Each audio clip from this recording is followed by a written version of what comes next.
is just to have a collaborative discussion about what is and what is not facts when it comes to what is going on with the exploding mic theory. Matt, I'll turn it over to you. I'll let you. I got a thing that I'll show on X in just a moment. It kind of lays out my position on this. I'd like to hear from yours. I know you've gone a deep dive, very technical aspect of this, and so has Mid Gray. Mid Gray is going to be presenting some things as well, but take it away, Matt. Yeah, Mid Gray has a lot of video evidence that kind of goes into it. Mine is from the analytical perspective and kind of where everything rests. So here's what I'm going to do. I'm going to actually take my stream and join from, oh, come on, new tab, open up. Now my computer's freezing. There we go. Give me one sec. So here's basically what I'm going to do. I'm going to show you guys initially what John Bray's imagery kind of look like. And so I'll get that up on the screen, but I'll show you what it actually looks like following that. So his original exploding microphone, right? He said it actually kind of looked like this. If I was to put it up on the screen for everybody to see, this was a diagram that I pulled from his YouTube channel. This is the shaped charge that he says was inside of the microphone. And there's several problems with this as we start to look at it and go over exactly what a shaped charge is and how does a shaped charge work. The majority of the overall device itself for a shaped charge doesn't actually explode at all. Most of the time it's used for a standoff. Even in the military, shaped charges, you know, we have 15-pound shaped charges, 40-pound shaped charges, and you can make these things of various sizes, right? This one in particular is alleged to be a micro shaped charge at 0.5 gram in size, which according to him comes from the acoustic analysis that he had conducted, saying that the acoustics, wave vibrations, however the hell he wants to, it's not my wheelhouse, is similar to that of about 0.5 gram of petin that he ended up hearing and confirming over the microphone. And then over that, that's how he ended up coming up with this device. Here's the catch. 0.5 grams of petin really isn't that much. And all of it is not directional. Okay. So the big issue that people tend to think is that, you know, because it's a shaped charge, all of a sudden it's directional.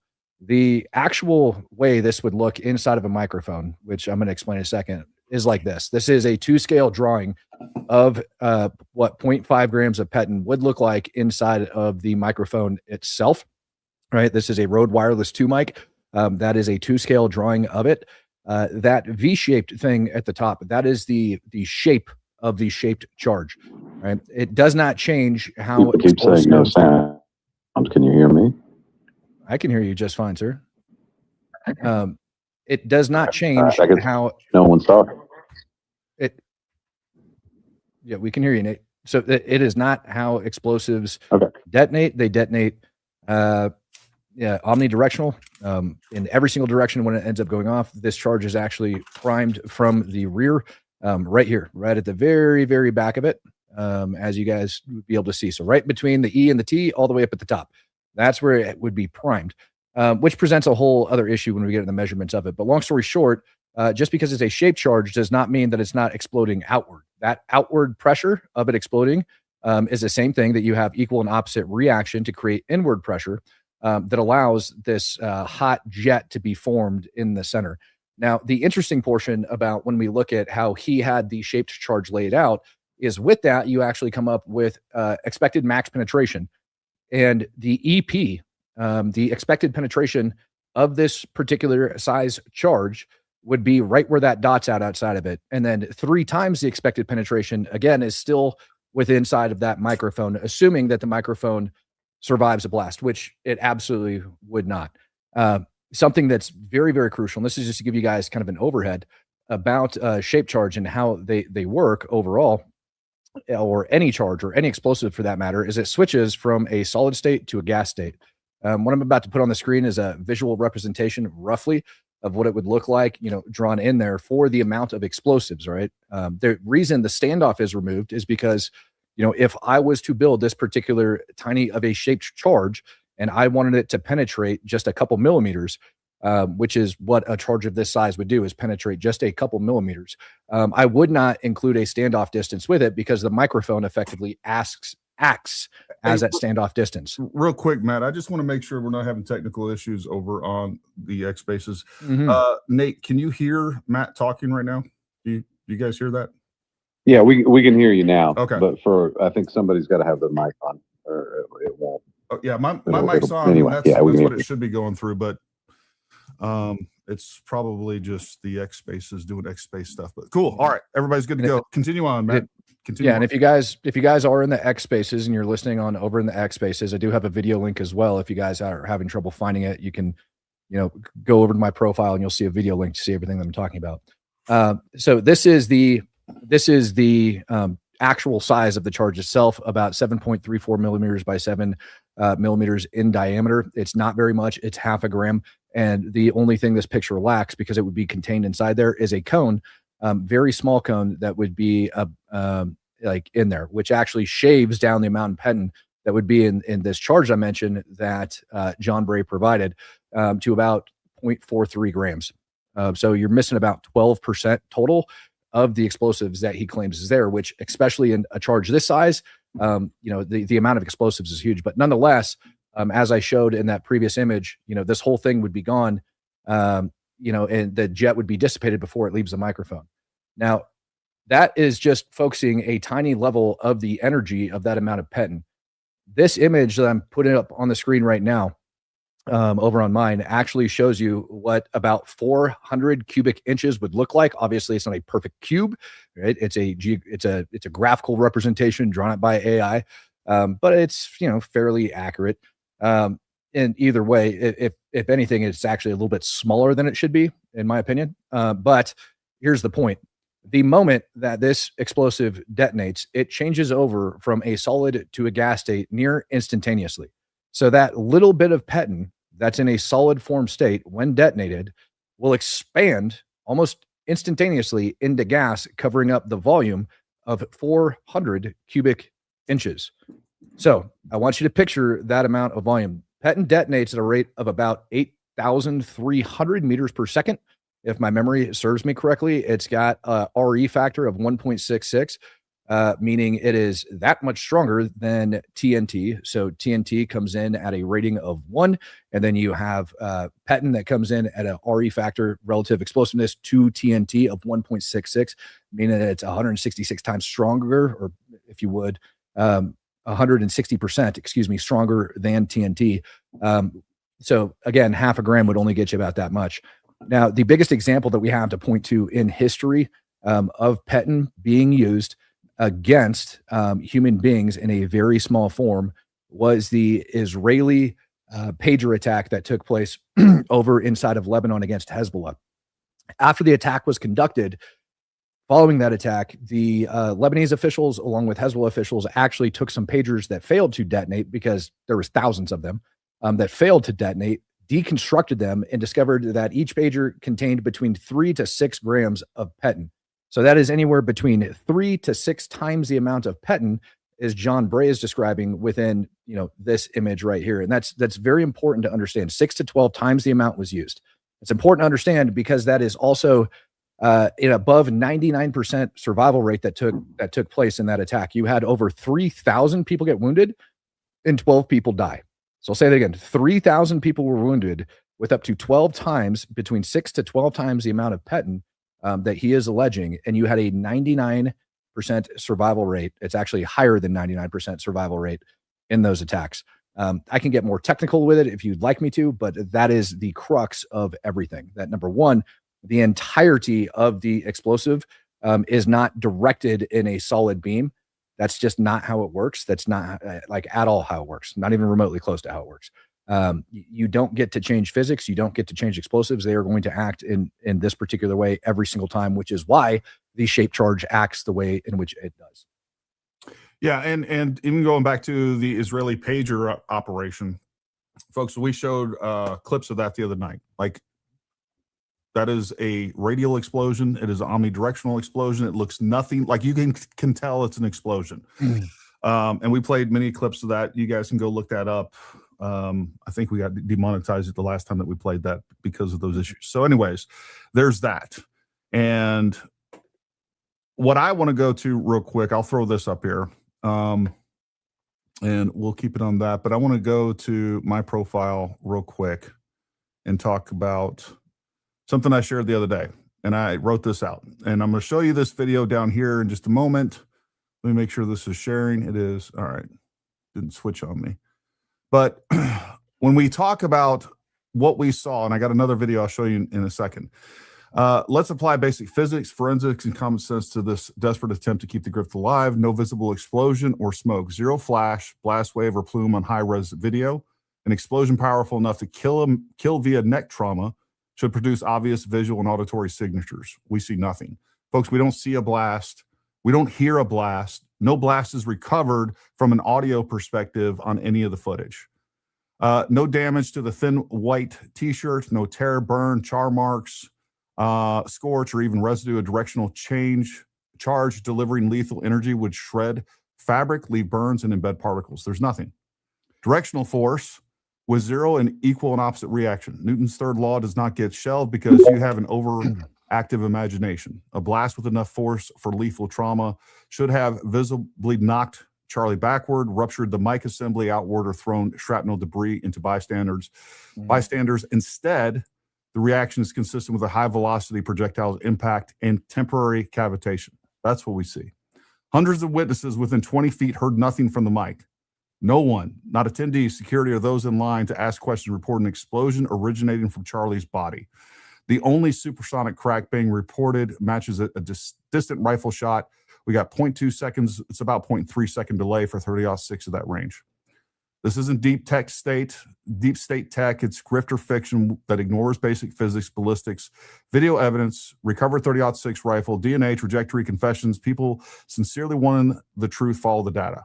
Conspiracy, slop grifters invent mechanisms to fit a narrative. So this is a video that I'm getting ready to show you that Candace Owens played. And the intent here was how much petin they need to use. What is essentially a shape charge. It's at least a directional charge that they put up on this bulletproof glass. And the people that put this wasn't it just a blasting cap they put on there? No, it's petin. He talks about it. Okay.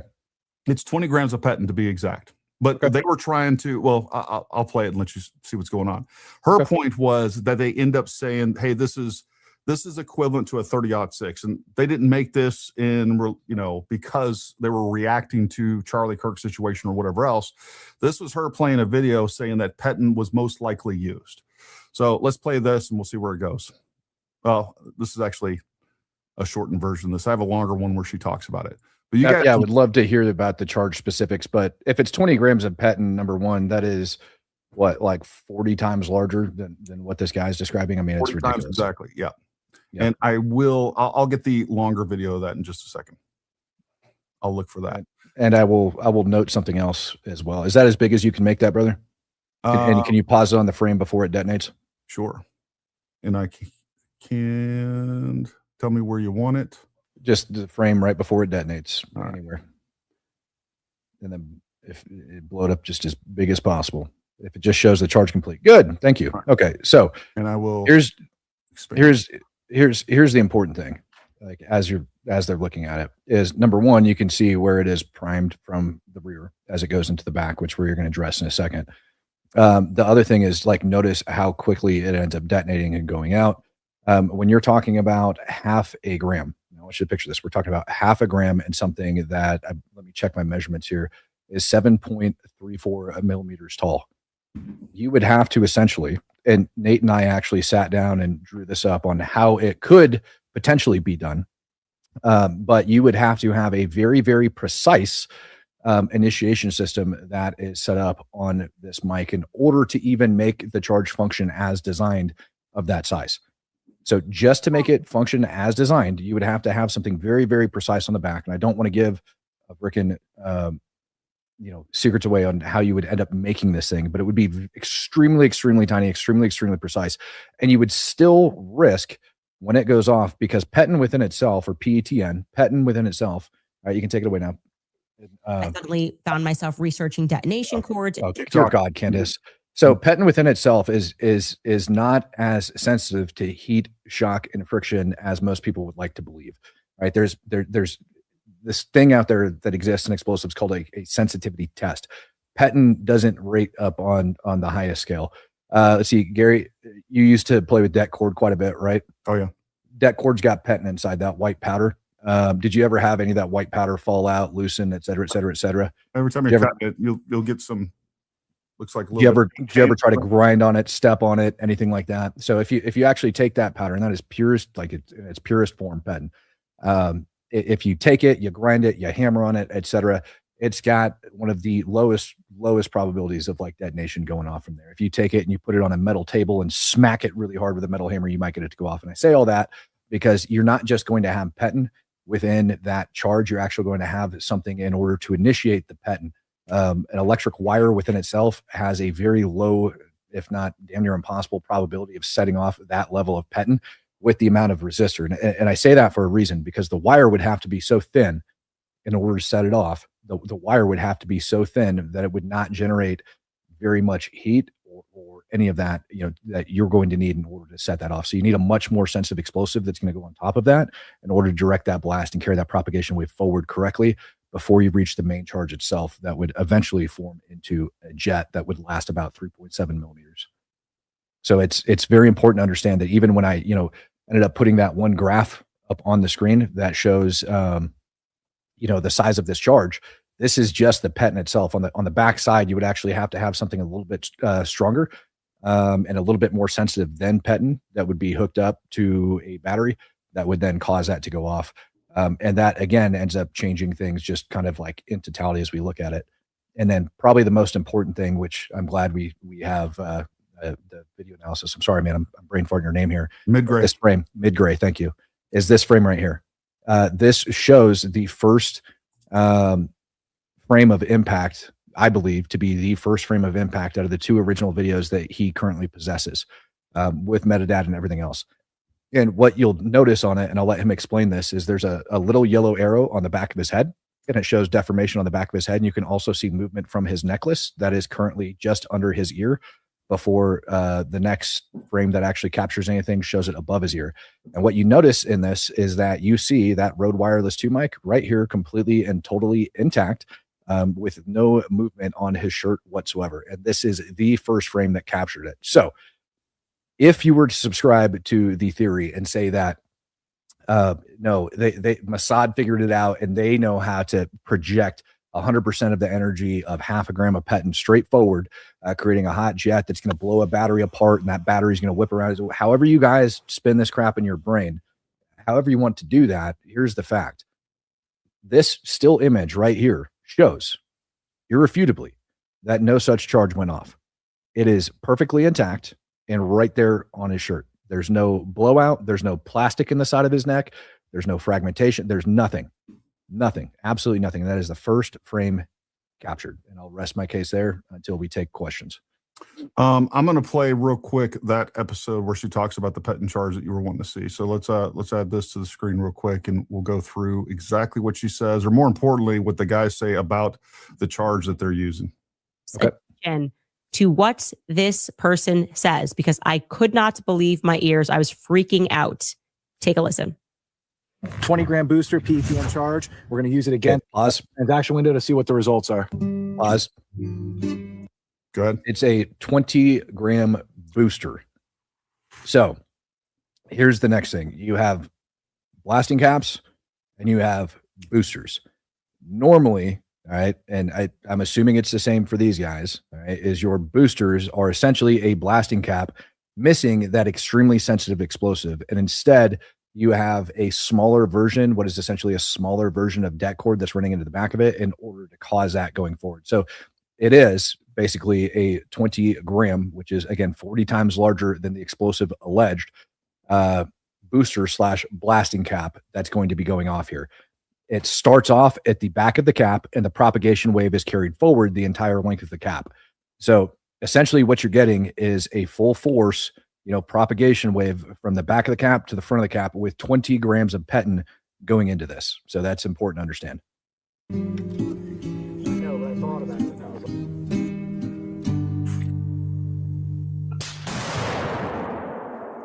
This is the first one that went the way that I expected it to go.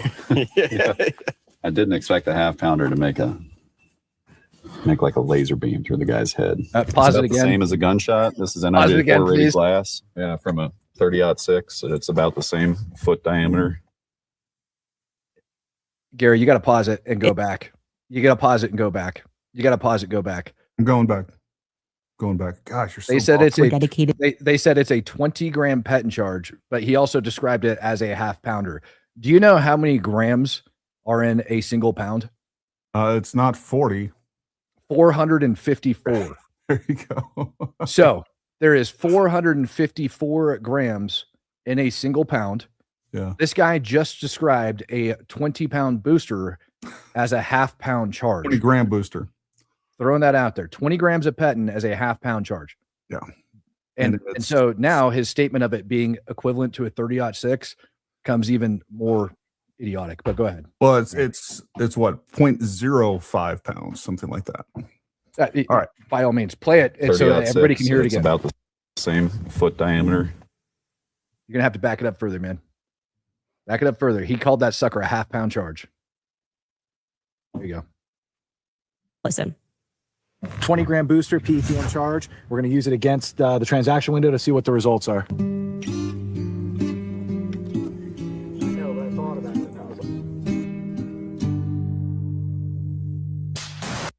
And again, if we had something, the reason she's getting ready to talk about the fact that, look, it's very similar to a 30-06. To get the same impact that you would from a 30-06 or something that looks like that or similar to that. Look what happened. Like, what is that what happened underneath Charlie Kirk's shirt? I don't think so. This is the first one that went the way that I expected it to go. Yeah. I didn't expect the half pounder to make like a laser beam through the guy's head. It's about the same as a gunshot. This is NIJ4 rated glass. Yeah, from a 30-06. It's about the same foot diameter. It's about the same as a gunshot from a 30-06. If you shot it against that bulletproof glass, you heard him correctly. I promise you. I mean, she literally just debunked herself. She debunked herself right there. And this whole exploding Mike theory to get something that was equivalent to a 30-06. This is the explosive force and the visual that you would see, the observable evidence that we would have. And you just can't get around that. You can't get around the fact that you're going to have an omnidirectional explosion. Yes, we do have things in front of it that is going to be directed to that. But we still have an omnidirectional explosion and expansion of gases that are going to be visible. The only other thing I want to show you real quick on this is, you know what, we're just going to play this again for effect. Look at that. How was that underneath his shirt? Anyways. Again, the guy that's making this analysis, by the way, called 20 grams a half pounder. Yeah.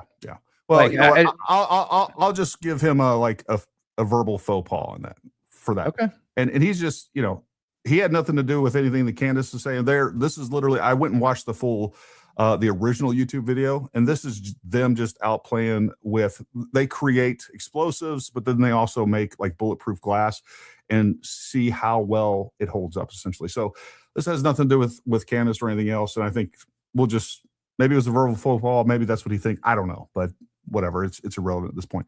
The other thing to really look at here, and let me share this tab instead here. So, and for those of you that are just listening on the X Space, unfortunately, you're missing a lot of important visuals here. But I just want us to see when this thing goes off, allegedly, it moves toward the alleged direction of the blast. That's just physically impossible. That's not how explosives work. So with that, I think it's a good time to turn things over to Mid-Gray so we can talk a little bit about the visuals, because on that, John Bray has talked a lot about video analysis on that side of the house, and Mid-Gray has kind of went through that. He has his own video analysis that shows something very different than what John Bray does, but then he's also kind of went through and criticized John Bray's work when it comes to the motion tracking, different heat, he calls them heat forms or something like that. You correct me where I'm wrong, Mid-Gray, but take it from here. Yeah, what's up, guys? So basically, I just want to, you know, I initially came into this just looking at John's code, which he shared. I just shared that to the X Space for those of you online with the link. And, you know, initially in this code, I kind of picked up on a few things. It just seemed to be heavily biased towards finding an epicenter. So if you actually dig into the code, I mean, you can put this into AI if you don't know how to read it. But basically, what it's doing is it's tracking motion, but it's really trying to identify. It's coming from the starting point of finding an epicenter, so the first motion. But the problem is that the video he's using in this video file is very compressed. It's and honestly, I mean, like when I first saw this video, there were versions of it that were floating around that had definitely been manipulated. And I don't know if that's the video that he used or not. I don't want to, confirm or deny that. I don't think it is. But regardless, it was a heavily compressed video. And his particular code utilizes a methodology in optical flow called Farnback as its basis. And Farnback is kind of notorious for being very susceptible to compressed video. So when you have heavily compressed video, every time that you upload it to social media and perhaps you put some edits on it, you export it, I mean, that's another level of compression every single time you do that. So it's going to create new artifacts. So, I mean, if you're trying to track motion, it's going to be really hard to detect it accurately unless you have an original source video file. So, whenever you do optical flow testing, it's really, really important to start off with a good quality video source. And so I can initially tell that just right away he didn't use a very good source, because that particular camera angle has not been released anywhere as far as, or authenticated as being original. So, and even in his code as well, if you dig into it near the end, I mean, I will give him credit in the limitations. He does say that, he's open to, other optical flow methods, for comparison. So I basically decided to do just that. And in my Mid-Gray, I'm playing what looks like his optical flow, whatever here. Yes, you can see that. Like, so tell us, when we're looking at these different videos, what your criticisms of these videos are. Okay, so to start, it's basically, there's way too many arrows to start. Okay, so like a forensic analyst in the court, like they're not gonna play a video like this with all these arrows. And I mean, it looks cool, I'll give it that, but it's going to be really trying to determine the path of motion frame by frame. You really have to go at the frame level. Okay. And so in his script, he's simply inputting a video source. Whereas, with the testing that I did, it's like I'm extracting still images frame by frame. And so what that's going to allow me to do is just be a lot more accurate in the results. And it's really, so this video in particular right here, it's like, one of the things that you'll notice is that the areas in particular that are picking up the most motion are the most contrasted. So in other words, that white shirt with the black, text on it, Mm-hmm. and then the black magnet, it's like those are going to be picked up, like, they're going to be tracked more easily, right? Got it. Because of the compression and the contrast. Yeah. So, because every time a video is compressed, you're losing colors. It's just going to be, you're losing data. And once that data is gone, it's gone forever. So now, what is he trying to illustrate from his point of view? I wish John, if you're out there and you're listening, please jump in. I promise you, again, we're going to treat you with respect. We're not going to, clown on you or anything like that. That's not what this is about. I'd like to hear from you exactly what's going on. So anyways, from John Bray's perspective, what is he trying to illustrate here? What does he think this illustrates here? Because I can't interpret what's going on here. And I think a lot of people struggle with that as well. But he has these these kind of heat maps on here, which right. are basically it's highlighting the most intense areas of motion. Okay. But this particular methodology, it's going to be way more susceptible to areas of contrast. So what is his conclusion based on this video analysis, that we have something that happens from his conclusion is that the epicenter begins in the sternum of his shirt, which just so happens to be exactly where the freedom text is, right? Okay. So what he's seeing from the get-go is the areas of the highest contrasted areas being picked up by the motion detector, right? And then so, he's immediate, and he even admitted, on I linked the Trigger Smart link in the X space as well. He admits on there that, initially he was starting off from the perspective of there being a bulletproof vest. Okay. And he quickly realized that wasn't the case, but that he still noticed this, this epicenter occurring in this area. So his test, kind of came from this, or his script rather, his Python script, came from this area of bias to begin with.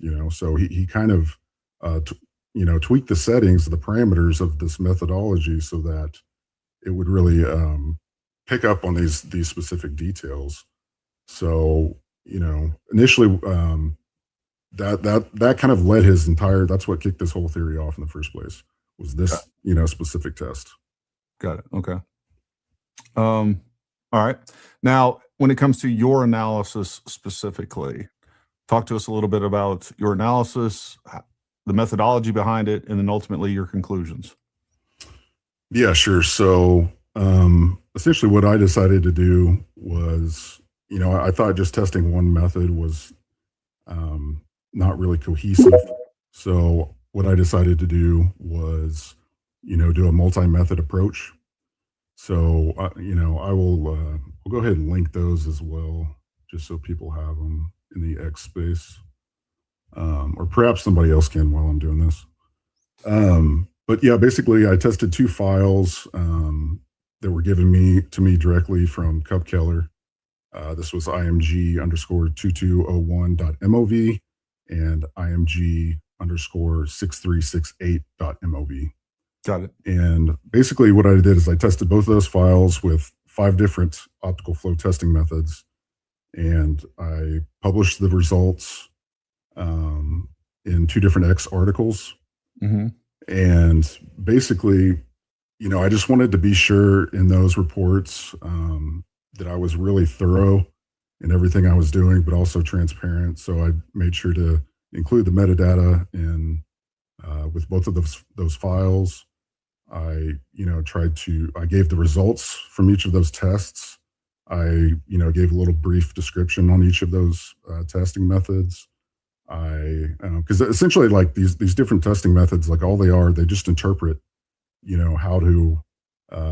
how it tracks motion. So really, essentially, what it's doing is it's comparing one frame to the next, the pixels that are shifting from one frame to the next. Okay. And they have different methodologies for doing so. So, what is the significance of the testing methods that you used? Have those been used? Like, are those highly recognized ones? This is not my area of specialty, and not a lot of people's, to be quite frank.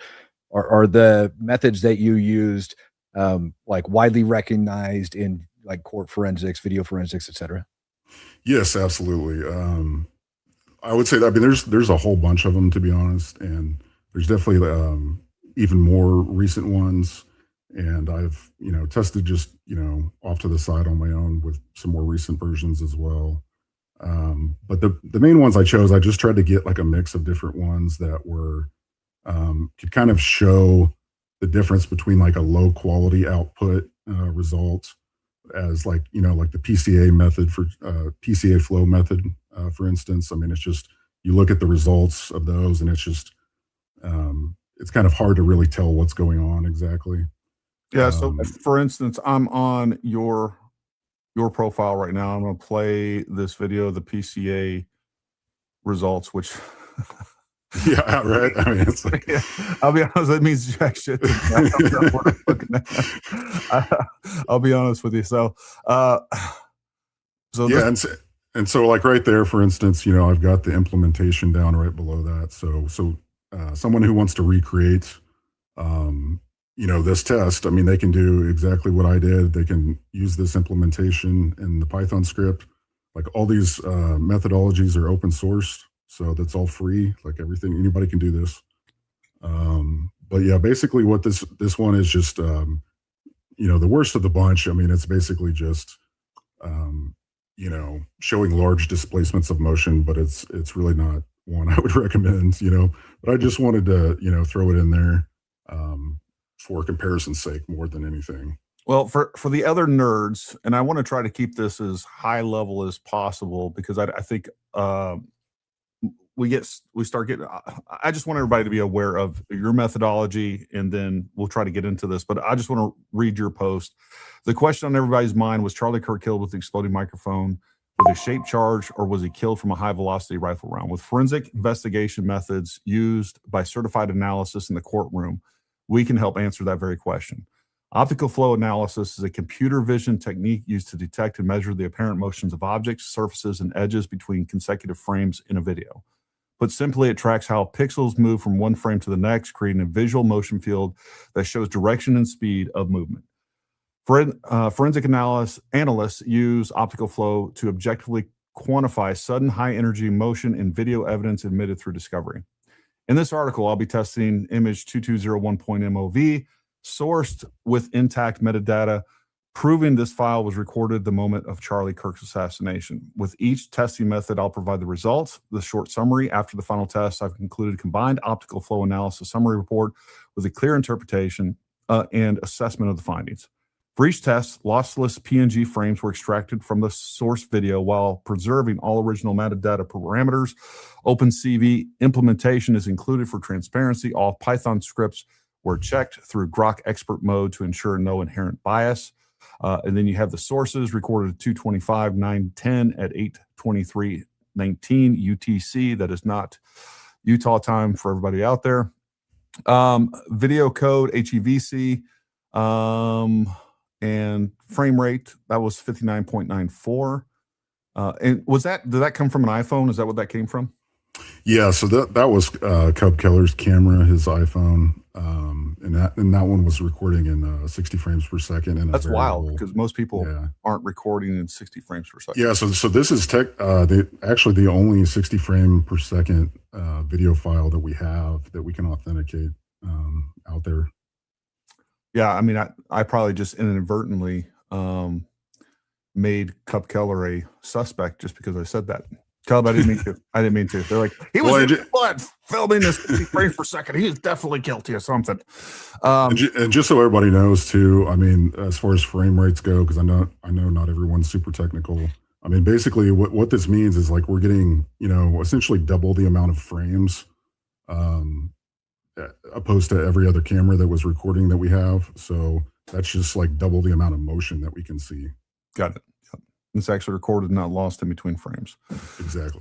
All right. Is there anything else on that side of the house that you want me to pull up? Any other videos or technical? And I know you haven't even come near toward the end of what you want to explain, but I just wanted to see if there was anything else that you wanted me to show the viewers before we kind of moved on to your explanation of what your analysis means, your conclusions versus John Bray's analysis and conclusions.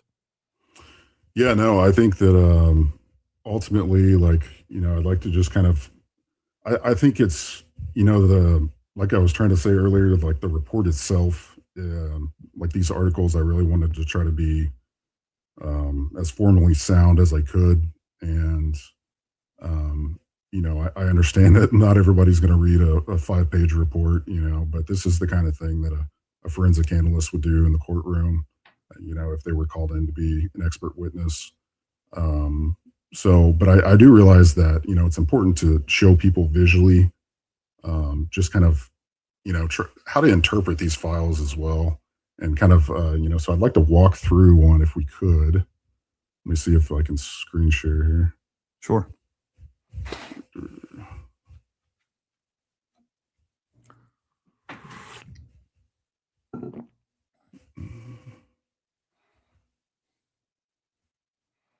And I haven't even said it once yet, but if you haven't done so, folks, we'd really appreciate if you like, subscribe. Definitely jump over here on we're streaming it live on X, so you can see it visually. We do have an X space, and we will get to questions from everybody.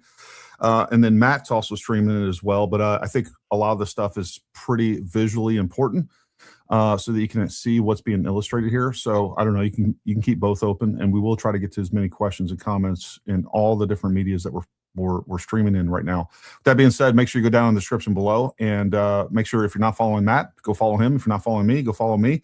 Midgray is a great follow as well on X, so make sure you go follow and support his work.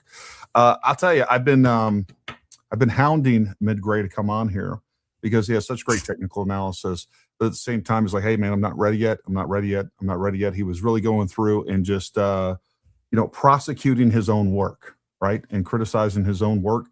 So anyways, I appreciate the patience and the diligence that you've kind of put into this, Midgray.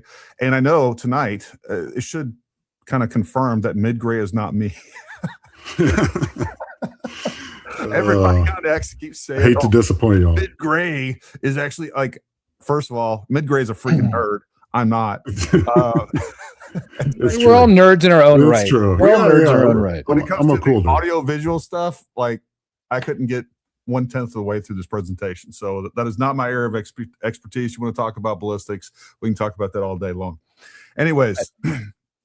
I don't think it'd be bad to actually start taking questions from some people that are in the audience at some point, because I'm looking over in, my post, and there's already a guy that's complaining, look, here's this report using, 1.5 grams in a shape charge that offers greater penetration through gelatin, which all of that is hilarious. I'm actually addressing that real quick. So I'm with you on that. We will try to get as many people in here as quickly as possible so they can kind of ask us critical questions. Folks, as long as you're respectful, you have issues with my stance on this, Matt's, or Midgray's analysis, feel free to hit us with it. Just stay civil and respectful, and we're going to get along just fine. Let's get through Midgray's kind of presentation on this, and then we'll just start taking questions right away. Go ahead, Midgray.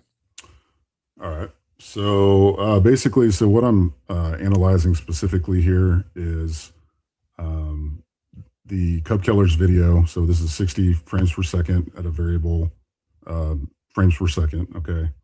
And first, I just want to show you the different frames. So we're only analyzing frames 506 through 510. Okay. And those are like the way that you can blow that up. Can you, there you go. Look at that. Okay. I like it right there. Perfect.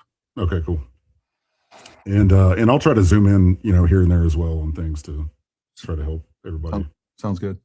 Okay, so first I just want to run through the sequence itself, just so you guys know what the actual source files. So basically, I took Cub's video, I exported lossless PNG files, and I created, basically still images to run these tests on.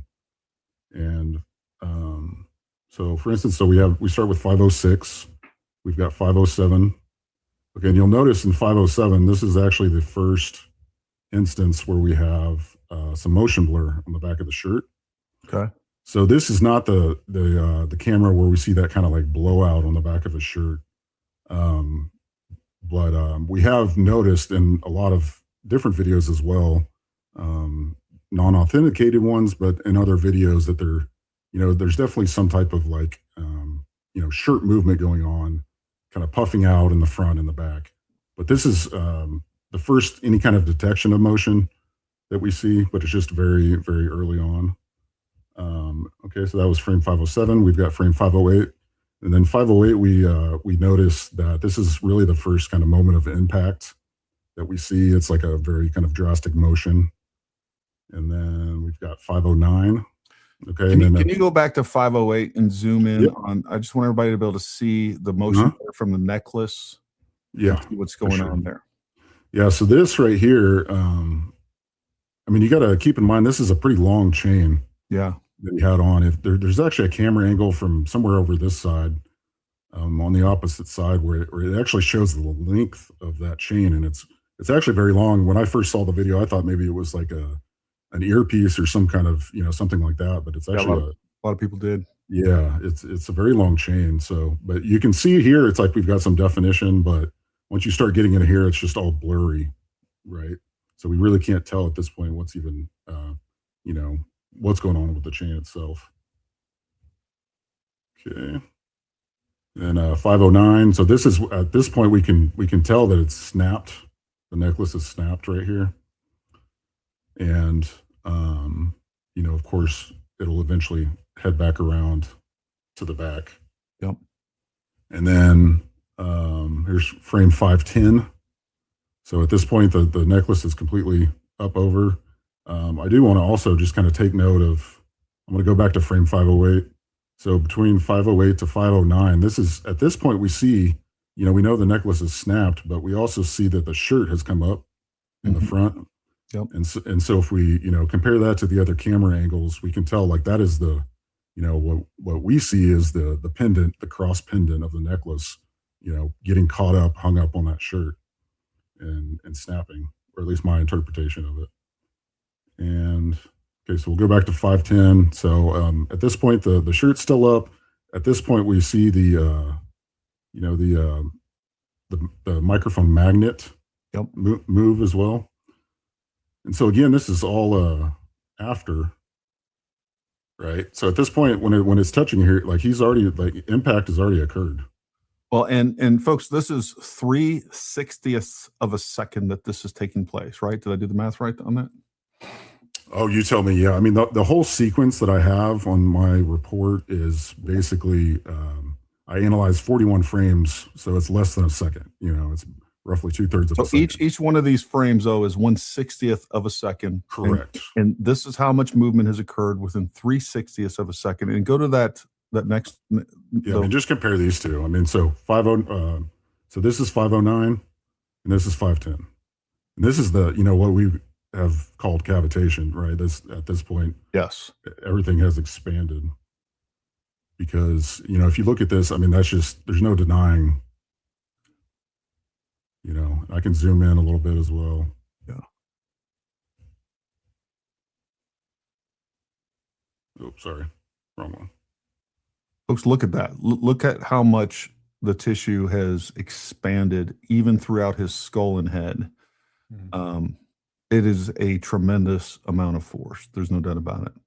And this is not going to be created, and I'll let Matt jump in here on that. That's his area of expertise, but this is not going to be created by a half a gram of any explosive that I'm aware of. No. Right, unless so, you put it right in the middle of his head and figured out how to detonate it from within. Yep. Yeah. Right.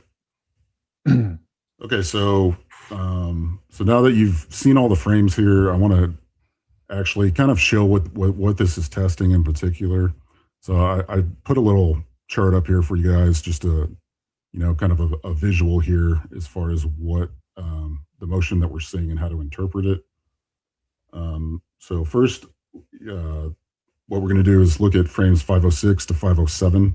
Okay, so again, so here's 506, here's 507. It's just the tiniest bit of motion blur here that we can see. But then what I want to do is show you the actual, you know, in particular here, I'm using the TV L1 test. And I really like this test the best just because it gives you the highest kind of defined features as far as, you know, visual output. So, and even compared to some of the other more recent testing methods that are using deep learning models and such, like they're just like this thing is the best one that I personally found. There might be another one out there that I haven't seen, but this one's highly regarded in that fact. So what I'm going to do here is I'm going to take 507, and again, like all we're doing is comparing the motion, so it's tracking the pixels from 506 to 507. So what I can do is just drop this opacity down. So, and then basically what this did is just showing you in color the areas of motion, okay? So we can see that we can kind of go back and forth. We can see that, like, you know, it's picking up some of the cell phone camera here that this lady's moving. It's picking up some of his head. And hopefully you guys are able to see all this color representation here. Yeah. And but you see that the highest magnitude colors, that's really what we're looking for, because that's going to be like the highest intensity of motion. Okay. Right? So we can see here, just in this, even in the very first initial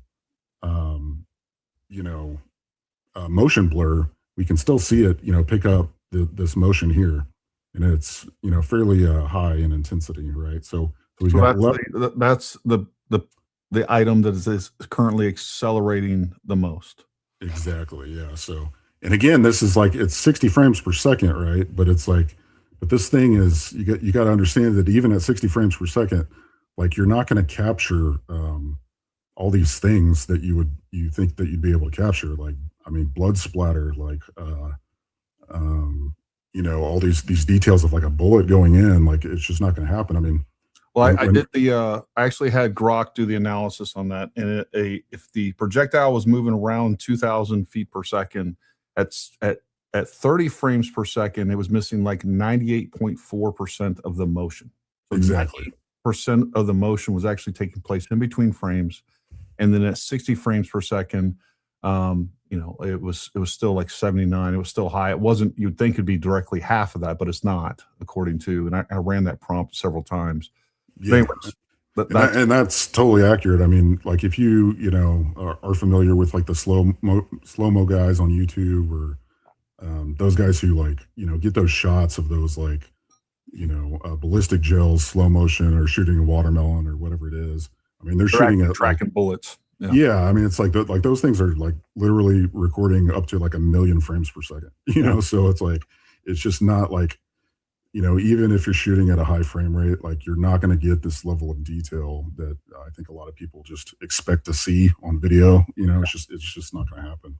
So, but regardless, it's like, what I really wanted to highlight was the video that's got the most frames per second, because that gives us, the most motion, the most temporal data to work with here. Okay. So right. Basically, your analysis on this is that we clearly see the first point of motion directly behind his shirt. Correct. Now, what do you think that is? And I know I'm probably asking you to speculate. My theory has been on this, that we actually have just like a Newton's cradle, right? We have the round hit the spine is accelerated rearward, and then the necklace that's hanging right about that spot is suddenly accelerated rearward, which then causes the front of the necklace to rapidly and violently lurch up, because I mean, that's probably accelerated. I don't know what the velocity bleed off is once it hits his neck, but we're probably talking, I don't know, somewhere at least 400 or 500 feet per second. Yeah, absolutely. I mean, you have to consider, I mean, his necklace is most likely hanging, I mean, somewhere along this region. Yeah. So I mean, we have to consider mass. I think a lot of people aren't really understanding or considering the physics aspect of this. And, I wish there was a physics expert on here with us, that could really break this all down. Because if you think about it, if somebody is hit, moving this, left of this right profile view, so, backwards, I mean, the things of mass are going to come upward, because if you're having force come this way, then you're going to have, these items of mass, like the magnet, or sorry, the microphone and the pendant on the cross. They have nowhere to go, because they're just hanging there. So they're going to move, right? And that's why it's interesting that it's like they both move towards, this impact point. Well, and this also, to me, indicates that we clearly have a shot from almost directly at his 12 o'clock. The energy transfer is linear from this angle, basically from right to left, but from his perspective, from front to back. Correct. All right, so let's go ahead and we'll go to the next frame here. Okay, so this is the next test result. So we're going to stay on frame 507 here. So this is the first detection of motion, but again, it's motion blur, because everything is happening so fast that, it's essentially capturing, like, I mean, if we had a high-speed camera, we'd be able to see, all that motion. But with this camera, it's like we're still getting motion blur even with this camera. Okay, so this is frame 507. We've got frame 508, and you can see there's a huge jump here in motion. Yeah, between these two. And we're talking 1/60th of a second, right? And I also just want to, we can pick up on a couple things here, but what we notice is like this is actually the first frame of motion where we see the shirt start coming up a little bit, and we see the necklace coming up, right? But the magnet's still there, right? It has not traveled. It has not made its way. Can you zoom in on that a little bit? Yeah, sure. So people can see that. So we've got the magnet right here. Now, theoretically, if we took, from one frame to the next, if we saw how many inches that necklace moves in that 1/60th of a second, so we could down here potentially get a velocity on the necklace itself, correct? I mean, we'd be guessing a little bit of how far that movement is. And I would actually say between this frame and the next frame, it would be better because that frame to the next one, because it shows the necklace below his ear. Now the next one forward. Yeah. Because it looks like it moves about 9 inches above his ear. I mean, from that spot to where it moves, it's like probably around 9 inches in the 60th of a second. So I don't know. Somebody do the math on that real quick. And I know it's not perfect, but it gives us an idea how fast that necklace is actually moving. Go to the next frame real quick, just for giggles. So this is 507. This is 508. Yeah, go to 509. Yeah, hold on. I know I'm throwing off your presentation. Sorry. Yeah, it's all good. I did have it set up for the next test, but it's all first. good. All right. Yeah, you're throwing me off. Sorry. All right. You're good. All right. So, see, now you messed me up. All right. All right. Back to 30 miles, almost 31 miles an hour is the answer to that, by the way. Okay. Is that right? Okay. Wow. All right. So we're comparing 507. All right. So 507, 508. And again, another thing I think that, people are kind of missing out on, I mean, this is like pretty crazy. I don't know if people can see this, but like, this spine is like, is like, can you guys see that definition right there? Mm-hmm. Never seen that before. Yeah. I mean, you can tell his spine is, completely deformed outward. Yes. It's been struck. Yes. Yeah. So again, all right, we have evidence that the same thing, that same bulge also, once you travel up his hairline, actually rests in the same area as the C2. Yep. And Matt, your conclusion is almost with no amount of explosive you could put in there, whether it was 0.5 or even 5 grams of, I don't know about 5 grams, but you could fit up to 13 in there. But you would see it at this point. That mic would be completely and totally gone. Again, you're talking instantaneous change. And at this point, we're assuming that there has been some kinetic energy transfer into his body. If you picture the kinetic energy transfer into the body, I want you to picture what's taking place or what would have taken place with the gas expansion, et cetera, inside of that microphone. It would not exist at this point in time. There would be a microphone sized hole in his shirt, just from the outward pressure, expanding, coming off that blast. So, and we would see a clear gas expansion heat. Doesn't matter if it's all the things that we saw in the video that Candace Owens was showing. Again, it half a gram would expand to 400 cubic inches in gas. Gotcha. At by the way, over 4,000 degrees. That it detonates at. Yeah, that's crazy. So I also just I'm kind of noticing something here that I just want to draw attention to as well. Like, one of the reasons why I really just wanted to be sure, on this analysis before I presented it was that, there were just some things that I saw in the video that, normally as someone who's analyzing video at, such a forensic detail, that I saw that kind of troubled me was just like artifacting, for instance, I don't know if you guys can see this, but just there's kind of even some blockiness going on here. Sure. With some of this. And it's really what this is showing is even at here's one in particular, I don't know if you can make out this this block here. Yeah. Mm-hmm. But it's like, I mean, like even here, I mean, it's artifacting because it's just such quick motion. Like it's just like the camera is not able to, process as the original video. Correct. It's like, right, exactly, as the original video. So every time you compress this video, even one level of compression, it's going to destroy, and create new artifacts, And about how many times was his video compressed that he used? Were you able to tell that? I can't tell but I can at least tell you that it's a minimum a third generation file. So like, whoever had the original uploaded it somewhere, he downloaded it, he put it into, his Python script and then exported that file and then uploaded it. Right. So it's like every time you're doing that, it's like a level of compression. So you're talking about John Bray's video. Correct. Yeah. Got it. Okay. Yeah. And the problem with that is that every time you do that, every time you're creating new artifacts, it's like it's making it harder for the motion tracker to work properly.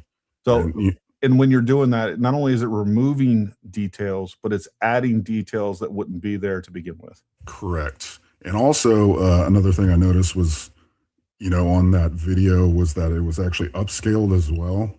Okay. So it was like 21 or 1622 p like video file.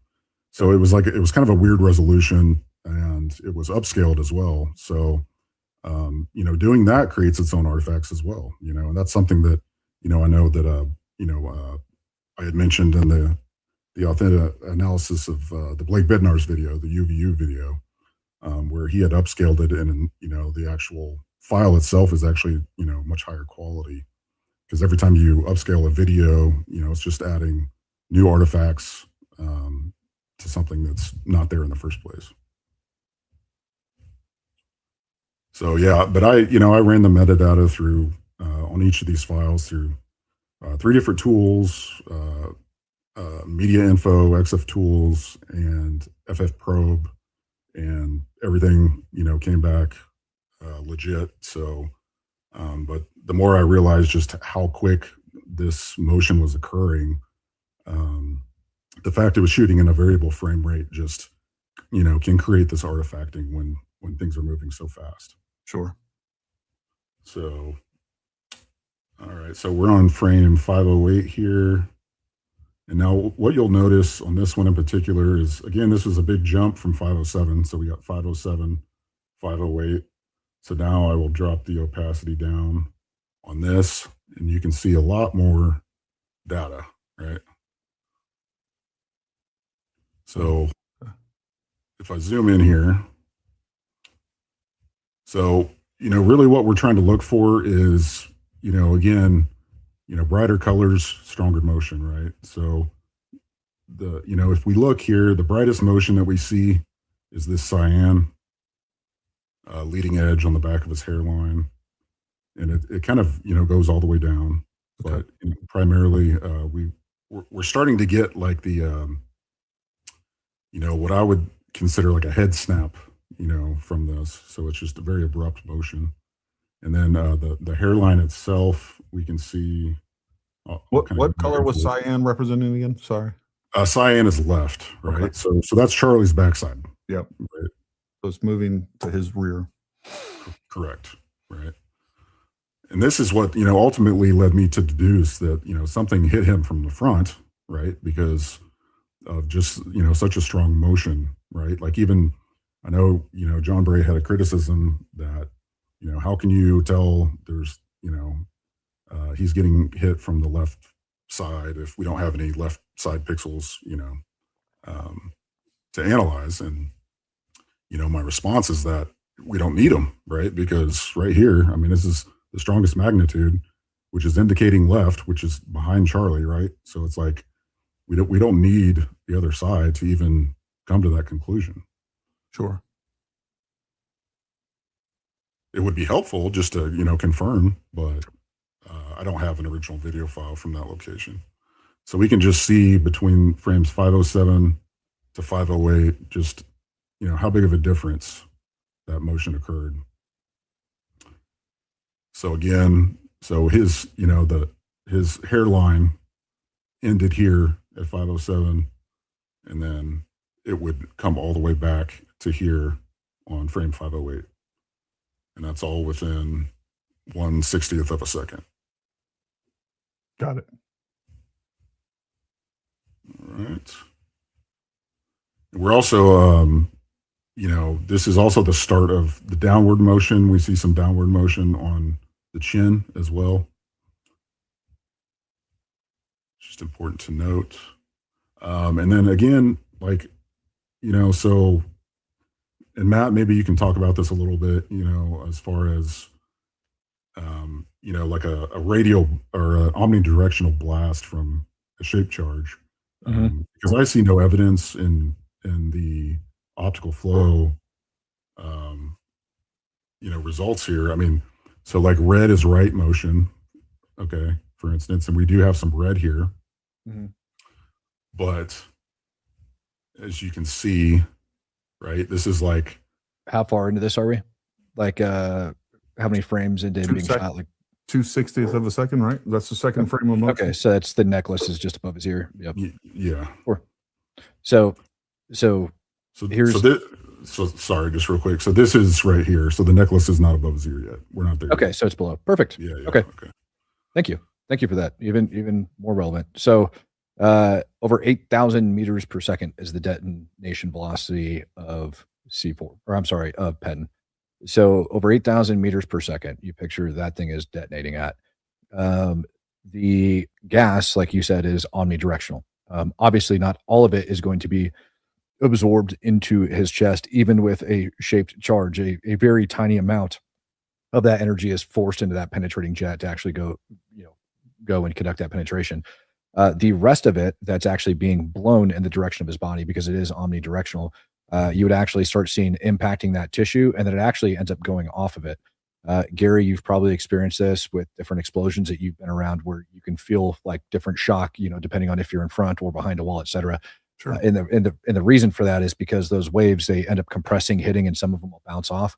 There's actually a particular type of charge called a counterforce charge that kind of uses that type of energy. But look, at the end of the day, it's all going to be bouncing back off of his chest, or a good chunk of that. What's not directed outward is still going to hit that tissue there and will then be redirected outward. It's not just immediately going to dissipate into his body. It's actually going to slap off of it and then go back out. So the point here is we would see a drastic amount of movement. You would see a lot of movement from the shape, the microphone. Correct. Over this area. Correct. So, I mean, I would have to break down here. Let me put it this way. Let me just, I'm just going to AI the math real quick. How far does an object moving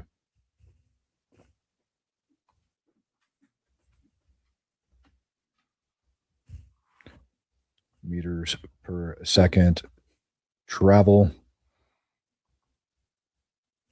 in 1/60th of a second? I don't feel like doing all the math, long forming it. AI is good for stupid little math things like this, so I don't mind using it on those. 140 meters, 1/60th of a second. It would have expanded fully to its like greatest potential, which is why these explosives are so freaking powerful.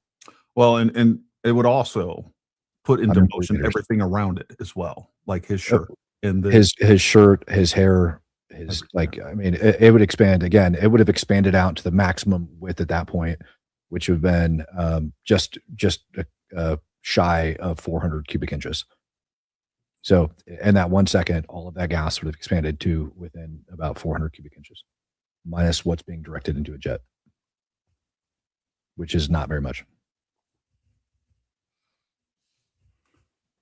Yeah, one thing I wanted to mention as well, while we're on this frame, is actually here. You know what? Let me go back to this real quick.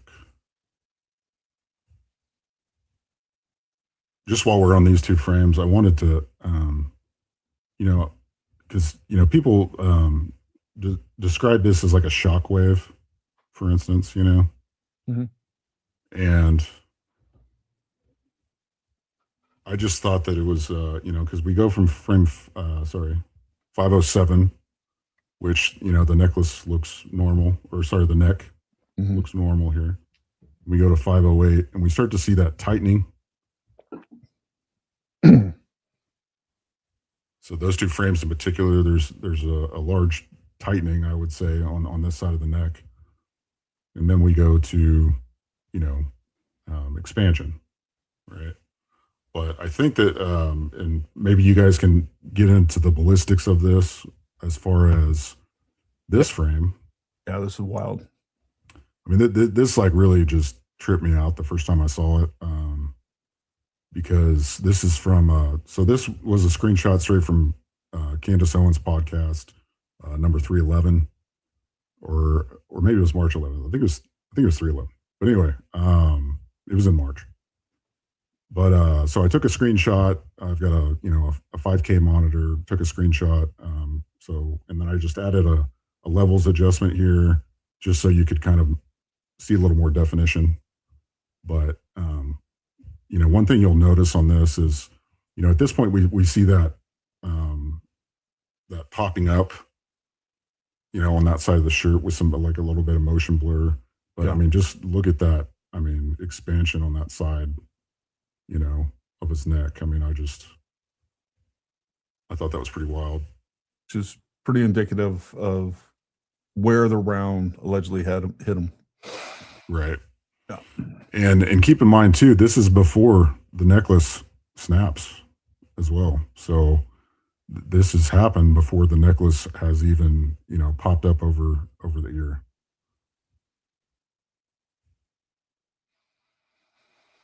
All right, let's go back. So when you reference the tightening of the skin, you're saying that that's being pulled because the left side of his skin is expanding, pulling in that direction, and it looks like we're having the effect of that show up on the right side as well.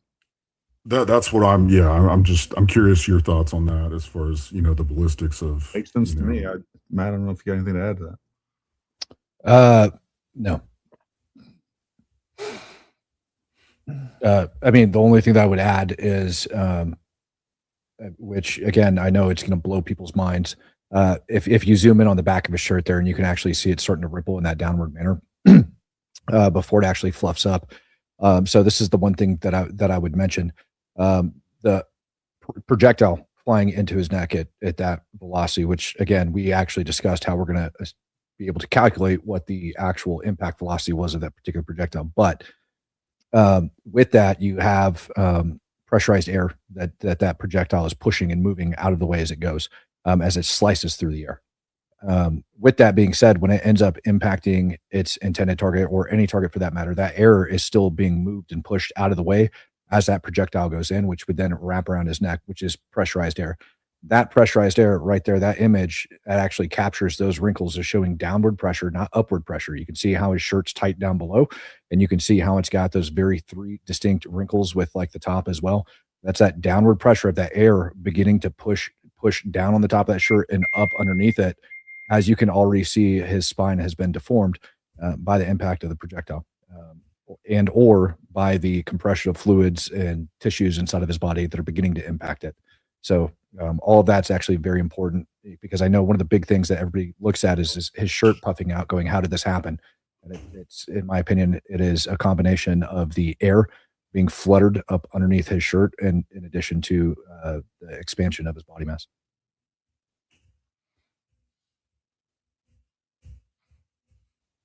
Yeah, and I think that the cross moving accounts for a lot of that too. It's obviously moving very violently upward because it was yanked so hard essentially from the back too. So there's a lot going on there. Let's put it this way. If the necklace was, let's put it this way, if the necklace was under his shirt, it's going to be creating drag as it's flying up, although very, very little. If it's touching it, you're still going to have friction. It's going to be there. So if anything, the physics of this photo would tell you that necklace flying upward ought to create some upward pressure on that shirt, but instead what you actually see is some downward pressure that's applied over there to the back of that shirt. And that is, again, that air wave that's traveling and being pushed out of the way by the bullet as it's coming over and it's impacting into his neck, and that air wave traveling back around to the back side of it, crushing that shirt and pushing up underneath it. Anybody that's done spotted trace, where you spot trace going to targets, everything else, you guys can literally see that compressed air like flying around the target sometimes, as long as you have your parallax set correctly, if you do it long enough. Correct. And so this is just a little clarity and dehaze filter that I went ahead and added on here. Beautiful. Just to just to try to create some definition as far as these two. So now we're looking at, so this is 508 that we were just looking at, and this is 509. So we can still see that that neck, we haven't seen like that expansion. We can still see some kind of wrinkles to the skin a little bit here. We can see the definition here as well. And at this point, we can tell for sure that, this necklace is snapped at this point, the chain. Is it fair to say that because of what you discussed about how quickly everything's moving with the pixels, that, the image that's being generated is essentially the camera guessing to kind of what it's actually seeing and picking up? Is that kind of how that works? So maybe some of the bulging of his hair, like out towards the top, et cetera, might be essentially technology just creating that image.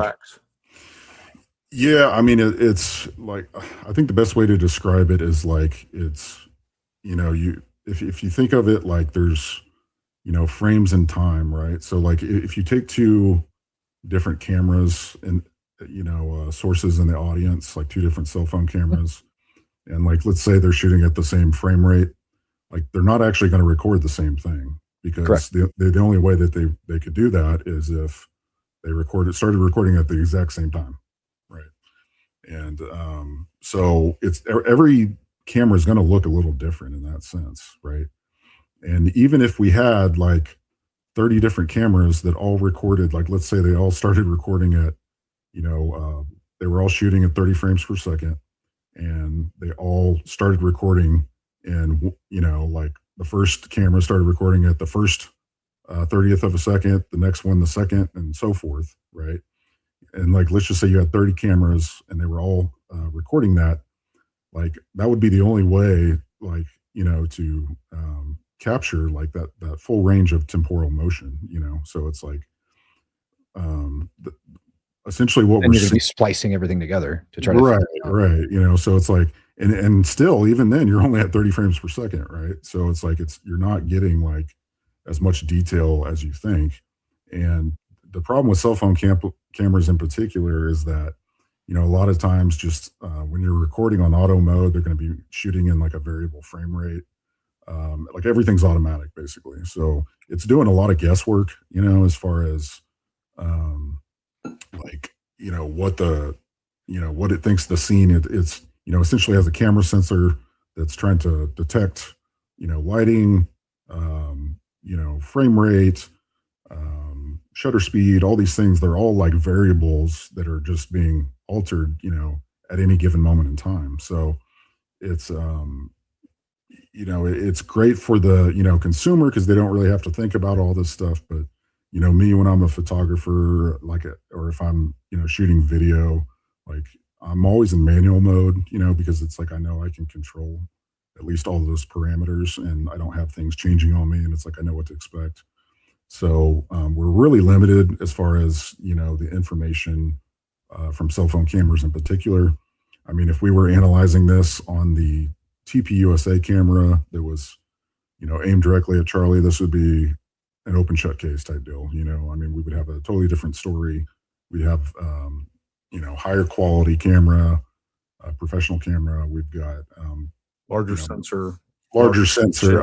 Yeah, absolutely. I mean, and not only that, but like distance plays a key factor as well. So, a lot of people I think they get hung up on the, I can't see blood splatter. It's like, well, you're not going to see it, from a camera that's, 100 feet away, or, I mean, even 20 feet away, it's like, it's just like, to really see something like that, you'd have to be within 5 feet. And so I think, you're really limited, and, especially like, I mean, I think this is such a great example because, even in the highest frame rate we have available, I mean, we still see, pixelation, it's like we see this hard 90-degree, block right here, and I kind of went over this in my, analysis of the Aspen Retreat video, where I talked about macro block drift, and, and how that occurs. Because you just have to think of it like, every single one of these cameras has they have their own compressor, their own codec, which compresses the footage like in camera, right? So like already off the bat, like there's all different levels of compression that can kind of go into that. Like even the UVU review camera, like it was shooting it on like a much higher bit rate, for instance, but it wasn't even shooting in like the best quality for that camera. So, like in particular, I think, this codec is HEVC, it's a lossy codec, and it's going to have issues, especially with just rapid, motion. And like, even if it's, 1/60th of a second. But yeah, go ahead. Yeah. So I did the looking up the other day on what slow-mo mode on an iPhone shoots at. I think it was something around like 284 frames per second or something around that nature. And then looking at the actual high-speed cameras, those are still coming in at 5,000 to 50,000 frames per second, depending on where they're at. They can go up to like 100,000 million plus frames per second in some extreme cases. Yeah. But, yeah, like the Phantom camera, like can go up to like over 1 million. Which is insane, right? But it's important for, I think, everybody to understand just how few frames per second we're talking about, what goes down to actual like our technological capabilities here. And so when people are saying, well, how come we don't see this? Because, we think we have this amazing technology. The reality is that it's taking very small fractions of time and piecing them together into a video. You guys want to take a quick break and take like 10 questions real quick, and maybe one person from the X Space. Yep. Yeah, we can do that.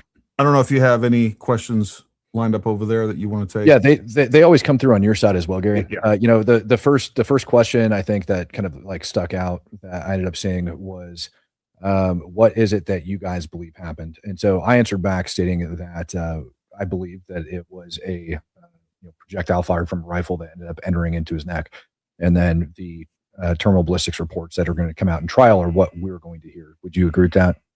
Yeah. Is this question talking about honest question? Do you guys believe the 30-06 would hit him? Why didn't have an exit hole is my question. Both, I agree with everything you just said. Both Matt and I have talked about this 100 times. We've talked about it on collaborative videos with other special operations snipers and ballistics experts and all those other things. Look, all we got to do is look at MLK, Chuck Ritter, and many others. Like there's many real world examples. Now, can Matt and I sit here and tell you that definitively it was a 30-06? We can't. But what we're saying is that given what we see, and when you take into account the other evidence, the preponderance of the evidence, there's no reason to believe anything else happened. That's really what it comes down to. But we have some real world examples. It's not like this is super, super unique. And as a matter of fact, when going into this, I thought a 30-06 not exiting was odd. And it's still an anomaly to some extent. But that doesn't mean it doesn't happen. And then what I did was I actually did the research on it. Like Matt and I don't sit around and just study terminal ballistics of 30-06. It's not what we do. Then I went and did some research. And when you look at the pathology reports that you can find, there's plenty of them out there with 30-06 that are very, very similar. And then you look at military studies, and then again, some other real world examples out there. There's plenty of evidence that says this is not impossible. And as a matter of fact, the likelihood of it is higher than you think. Again, I can think of 4 people by name that were hit with a 30-06. All 3 of them were hit. 3 of those were hit closer than Charlie Kirk, and none of those rounds exited.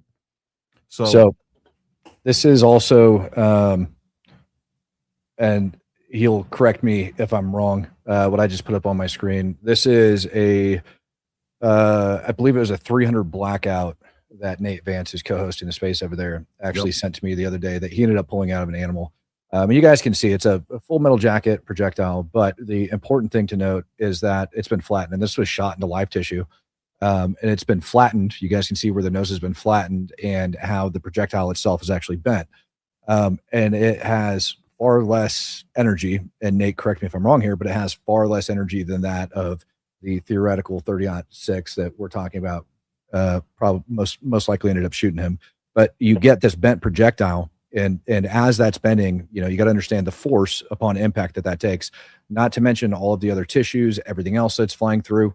And then as that happens, it begins to tumble. The angle of entry going into that particular individual and how that individual's body is oriented creates another angle, which immediately upon impact of that projectile actually starts a yawing motion of that projectile. So it's not a laser beam that's shooting in. Basic physics still apply, regardless of the type of projectile that it is. And 30-06 rounds are notorious for having flat noses. So you picture, the tip, it albeit as fast as it's traveling, the tip of that, impacting some sort of skin. As it impacts that skin, you're going to have more resistance on that portion, which is going to allow, because it was fired from above, it's going to allow the bottom or the back of that projectile, the boat tail portion of it, to actually drop as it continues to drag and go through that tissue. Then as it hits other tissue inside that has various densities with this already flattened tip, as it's pushing through there, you start to get different yawing that ends up occurring. And that's how the tumbling actually going through that different tissue actually occurs. So when you're actually shooting these things from different angles into something that is angled from you, which a Nick would have most certainly been angled, it's very unlikely that it was square 90-degree angle to the shooter. You're going to get tumbling and you're going to get yaw. And that explains a lot of the energy jump, because now it's not just the tip that is pushing straight into these, ballistics gel blocks, which everybody likes to quote. It's not just the tip that's pushing directly into those. You actually have the full edge of that projectile, the full length that's dissipating that energy throughout the body, which is why, as that energy is bleeding off. And I think that's something that's important for people to understand when it goes down to terminal ballistics.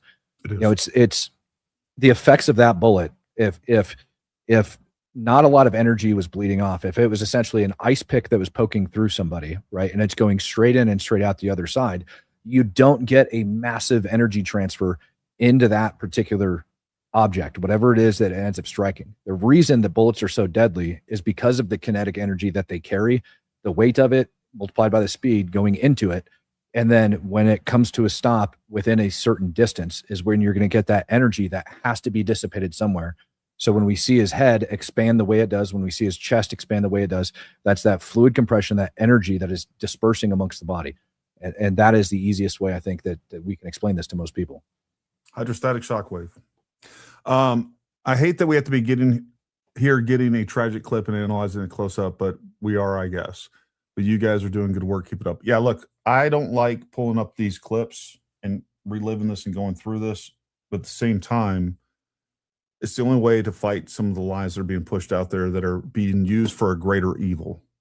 And that's my problem with this. So, like, we got to get the truth out there, and it's the only way to do that I'm aware of.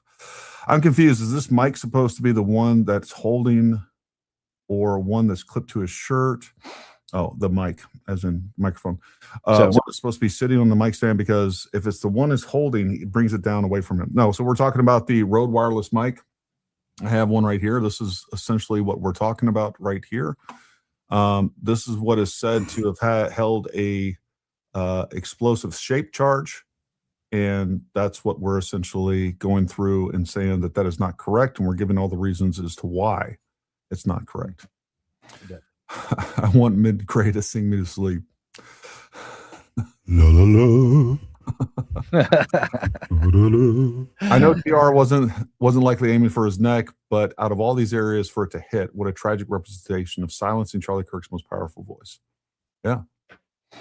And the most likely culprit is the militant left. This is alone a better analysis than all of Candace's videos combined, multiplied by 100. Thank you. I don't disagree with that. So there's that.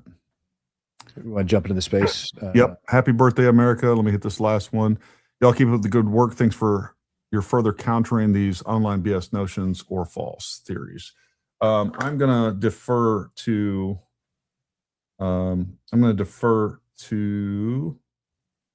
actually, I see John. John, go ahead, buddy.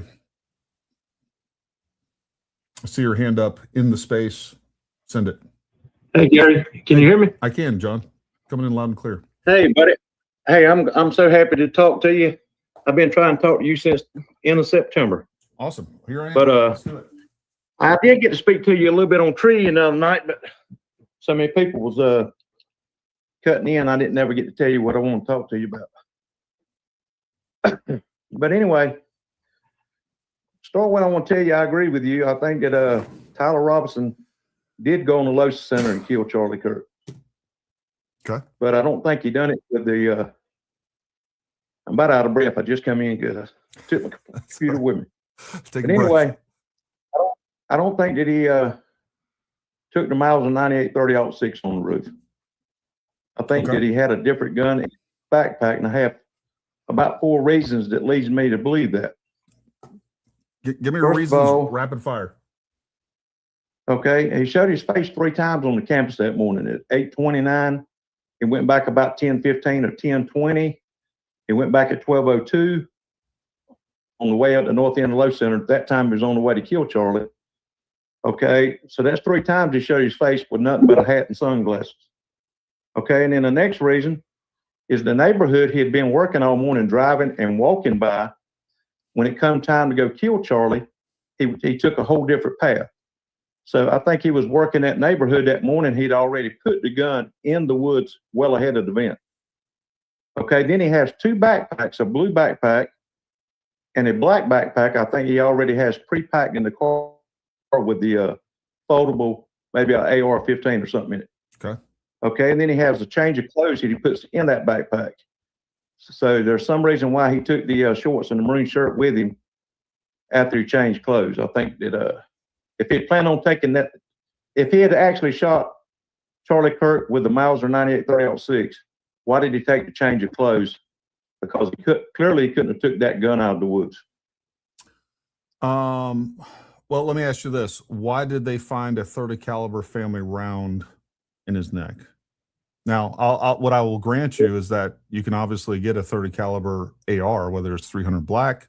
There's plenty of them out there, but why would they do that? So I don't know if you feel like there is Utah State, if they're involved, and then ultimately the ATF, who's doing the ballistics examination and analysis. Like, how do you reconcile those things? Well, I mean, I don't know if the AR he took, I'm not saying it's a 5.56 Sure. or 223 5.56. It could have been chambered with maybe a 30 caliber. Well, look, I'll give you this. If they found out that it was a rifle that was, for instance, 300 black, I mean, some of these things would be easier to reconcile. I think there's some good reasons as to why that he changed his clothes. I mean, for one of the things that he wanted to change his clothes was to not look like the shooter.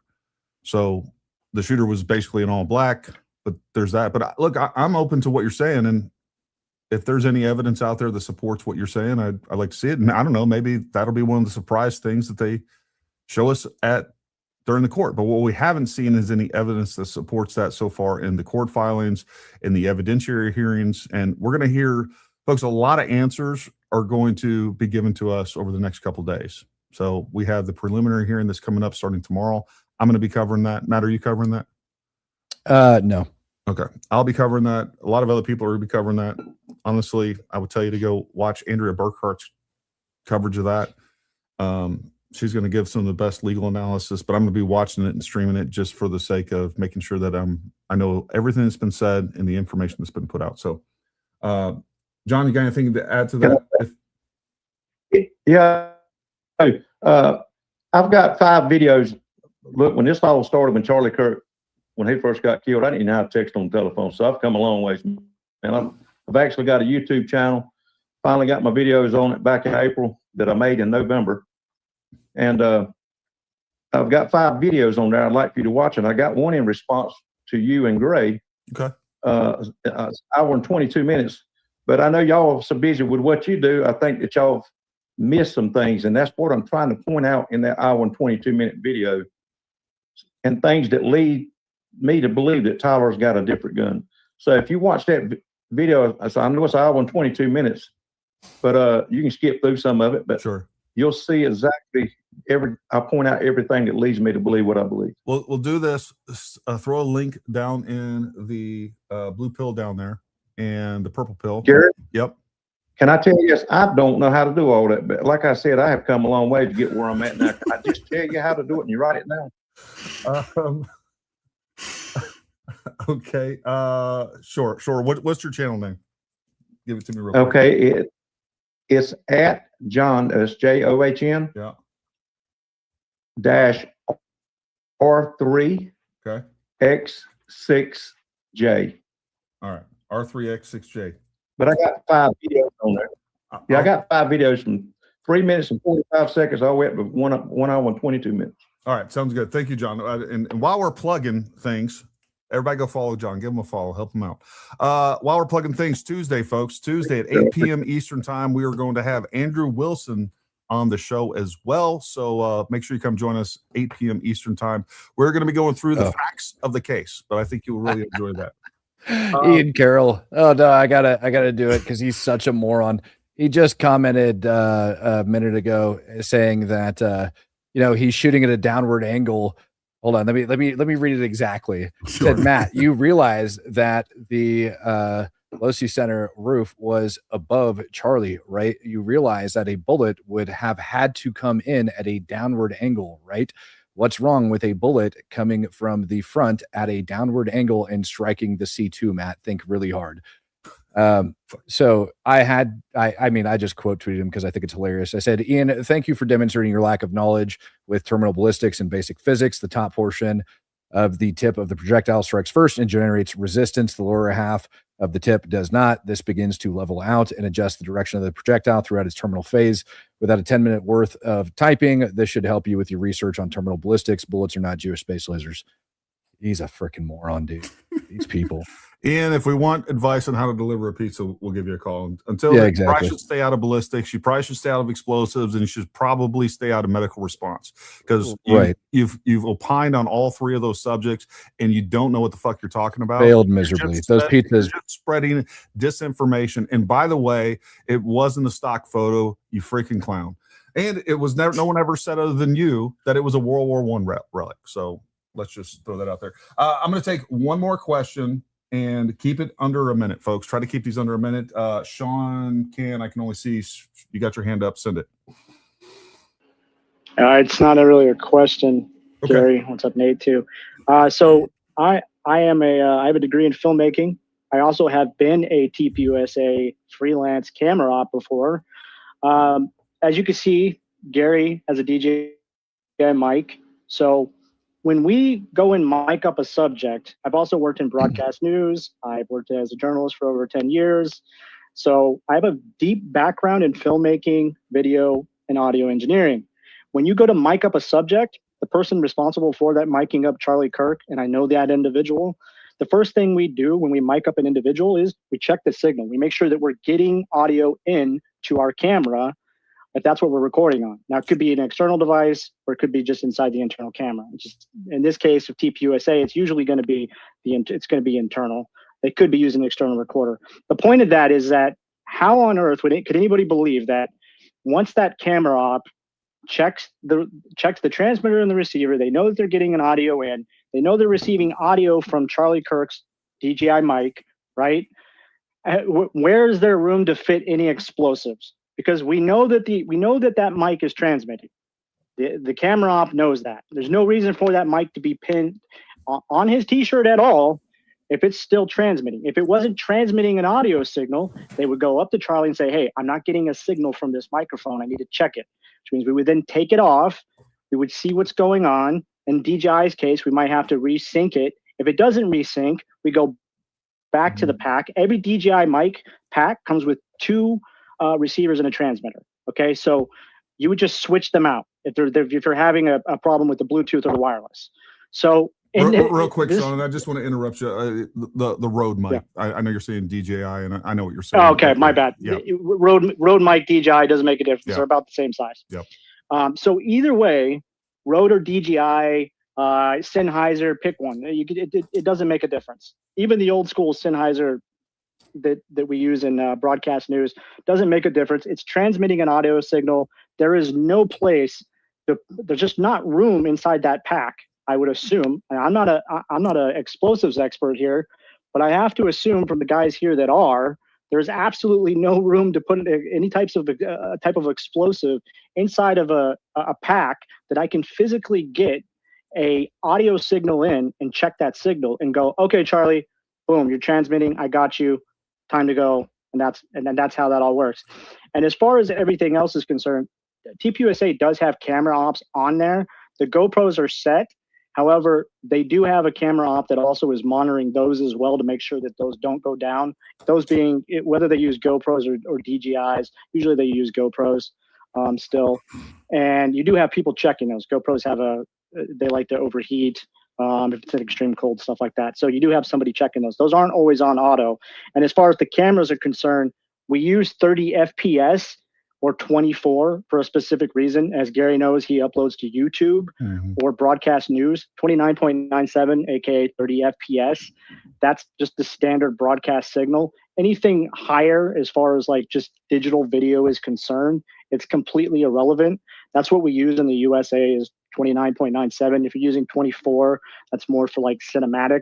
Using 60 FPS would be irrelevant as far as like data analysis. It's not gonna outprove everything that these gentlemen have said today. Or 120 or 240 FPS. I've heard this over and over. It makes no sense. And it would make no sense for TPUSA to shoot at that because they're going to be putting this footage all over YouTube and on their own broadcast live television. So that's kind of what I just wanted to say. Hope that helps. No, it does, Sean. Let me give you their their retort on this. Is number one, they were in on it.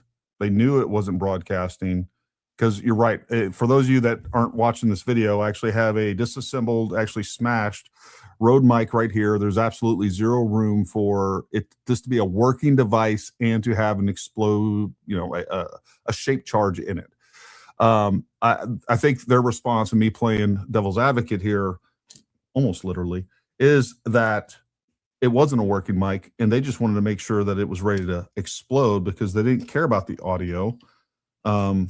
That's going to be their answer on that. And in a moment, another part of this is I smashed this mic so that we could actually look at the glass profile on it. And let me tell you something. I'll show you that video. It's an exclusive right here. And I'll show you me smashing that mic. I show you the internals of it. I show you the lithium battery because there's a picture out there that looks like hemostatic gauze to me that they're saying is actually an exploded battery, which, by the way, also doesn't make sense because if this battery, which is really small, was in this device, there also wouldn't be a place to actually put an explosive charge. So they kind of constantly debunk themselves. And then what they show, the lithium ion battery as it's kind of exploded out, doesn't reconcile with this tiny little battery. What they show is something like, well, it looks like hemostatic gauze, which is probably 4x6, something like that has some blood on it. I can't tell what it is for sure, but I'm quite certain that it's not this battery. So take that for what it is. I'll show you a video of me smashing this mic, and you can look at the glass that comes off this compared to what they say is in the SUV, and it is not even close. Not even close, in my opinion, but that's for you to decide. All right, Mid-grade, let's get back on track. We'll take once he gets done with this presentation, we'll start going hard and heavy on the questions, I promise you folks. So keep them coming, get them ready, and please try to keep everything under, a minute. All right, Mid-grade, take it. Hey, is Sean still here? What chance? Sean, you still there, bud? Yes. I am. Quick question. So, you say you used to do some work for TPUSA. I was just curious. So, like the Rode transmitter that Charlie's wearing, like where do you think the receiver is? Is that the tent camera or is that somewhere else? Where do I think that the like? Are you asking like so he's wearing the trend? Yeah, like which camera is it hooked up to? Because it's most likely going to be the A cam, right? So it's wherever the A cam is. The A cam is usually going to be like direct on. So, I mean, I don't have a photo right now. I'm not looking at all the cameras, and I haven't studied where every camera was. Yeah, I think they had two main, they had one on the right and left, and then they had a tent camera. Right. So they have an A cam, a B cam, and usually you have somebody, and again, I'm not going to out because the internet will freak out and go hunt this guy down. I'm not going to out any of the camera ops that are still working there. So usually this other camera op that still very much works for TPUSA and was there that day, he's somebody who would be on the gimbal. So, I mean, it could technically be on the gimbal. I wouldn't personally do that in this instance because it wouldn't make really any sense. So my guess would be the A cam would be pointing directly at him. Is there 2 or 3? Like, I'm not looking at this, so there would be 2 or 3 cams usually. So one direct on, 145 to 90 degrees off, 145 to 90 degrees left and right. That's usually kind of how they do their setup. And then they usually have 1 to 2 GoPros facing Charlie directly, and then they might have another 1 to 3 GoPros in the back that's facing towards the crowd. They could even have an actual full frame or a micro four thirds camera that's facing towards the crowd as well. But usually the crowd shots are from the gimbals, so there's no reason to put it on that. So I'm going to assume it's going to be that A cam facing directly at Charlie. Hey, real quick too, while I have you here, Sean, just so it's not coming from me. I know the answer to this, but since we're addressing all these, I don't know, misinformation, just things that are wrong. I've heard a lot of people say, well, why on earth would he have a hand mic and a secondary audio recording source on his person? Can you explain that to everybody? Why that is just standard operating procedure, by the way? Yeah, so they're going to sync all that audio later, right? There's several answers. Is why it's such a stupid question. No offense to you, Gary, but from the people that would ask you that, you always want several means of backup audio. So, for instance, broadcast news, right? I'm always miking up the subject if a reporter is asking the questions, but I also have secondary audio, right? In case that audio goes down. I really don't have time to stop a reporter from asking questions like Charlie would in an interview like this. So you want several means of audio. In Turning Point USA's case, they want to have several means of audio at all times in case any of that audio goes down. Because these are wireless signals or Bluetooth, it does happen, right? Yeah. So in the case of this, not only does Charlie have the stick mic, which is one signal of audio, he's also got his personal lav mic on as well. They're going to use the best audio for the videos that they put out, right? So whichever audio, whether it came out of the camera, it comes out his stick mic, or it comes out his lav mic, they're going to use the best audio that they have when they sync everything together in post-production and they go to put that on YouTube. And whether or not they're live streaming or whatnot, they have an actual engineering team when they're doing live shows, and they can move those levels and whatnot that come into their broadcast studio, and they can decide which microphone is actually producing the best signal. We use the same thing in broadcast news. So, for example, if I might be getting something in my ear from my producer, right, as a journalist, if I'm working in local news like I have, and the producer will say, hey, for whatever reason, your lav mic is picking up, like interference, right? Yeah. So we're switching over. So we're going to switch over to your camera mic, or they'll tell me to adjust the signals or whatever the case may be. It's always a matter of just, they want secondary, third, and fourth backups is what it is. So there's nothing odd about that at all. That's really that is standard procedure. That is standard procedure across any live events, broadcast news, broadcasting in general. Even if you take into account, anybody who's ever been on a film set, it's not just like the sound engineer or the boom operator. Maybe somebody's heard that before.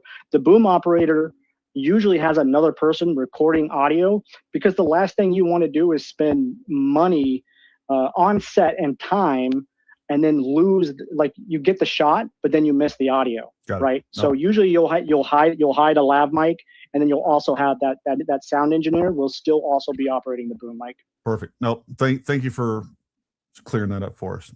All right, Mid-Gray, send it, man. All right, do I need to share my screen again, or? Let me see. Did you unshare it? Did you pull it down? Nope. I think you're still down here. Hold on. I got you. All right. Let me add that. There you go. All right. All good now? Yep. All good. Okay. All right. So yeah, let's, I think we're right around frame 508. And again, for the viewers at home, we're just analyzing frames 506 to 510 of Cup Keller's video. This is IMG _2201.mov. And so, again, to recap on frame 508, we see the necklace snap at this point. And then on the next frame, 509, 508, we can't tell if it snapped yet or not at this point, technically, because of the motion blur. Sure. But here we can see a clear delineation here. I'll turn the filter on to really just accentuate what we're seeing here. And let me turn that filter off. And then what I'm going to do is show the TVL1 optical flow test results. And we can see a lot more movement here between these two frames. So again, what we're seeing here, and if I kind of go back and forth, we've got our helpful interpretation guide over here. We can see that the head is still, we still have some left movement, okay? Yep. And right here as well, it's pretty high magnitude. We do have some new purple movement coming up as well. So we've gone from, a chin down to a chin up movement here. And we're seeing a lot more of that. We're also just kind of seeing more evidence of that shock wave, and that we're actually getting some right as well on the head here now, and some right forward as well on this side. And this is also, I just want to highlight that this is the first time that we see, so if we're looking from the front side, this is the first time that we see the, that shot up on Charlie's left side of, what we conclude is the pendant, the cross necklace, shooting up on that side. So this is the first frame that we're seeing where we actually get a lot of, upward momentum here and movement. Got it. Okay. And then again, we start to see his arm as well start to move on upward. This. Yeah, upward. And we'll go here. Okay, and then 509. So we've got the snap of the necklace, and then we're going to go to 510. And this is, at this point, we can still see the magnet on the mic, which is still on his right side, by the way. So it's still here. And we can see the necklace fly up farther. We can see the head expand.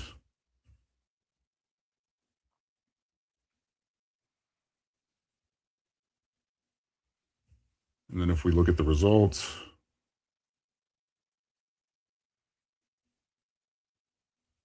I'll try to keep it there because that's a little bit easier to see. So we see a lot more, rippling in the shirt. When you get this kind of multicolored result, there's just a lot of different motion, going on. And then we also see, we're still seeing some left motion as well. And in terms of the highest magnitude, we're also seeing the shirt collar going up as well.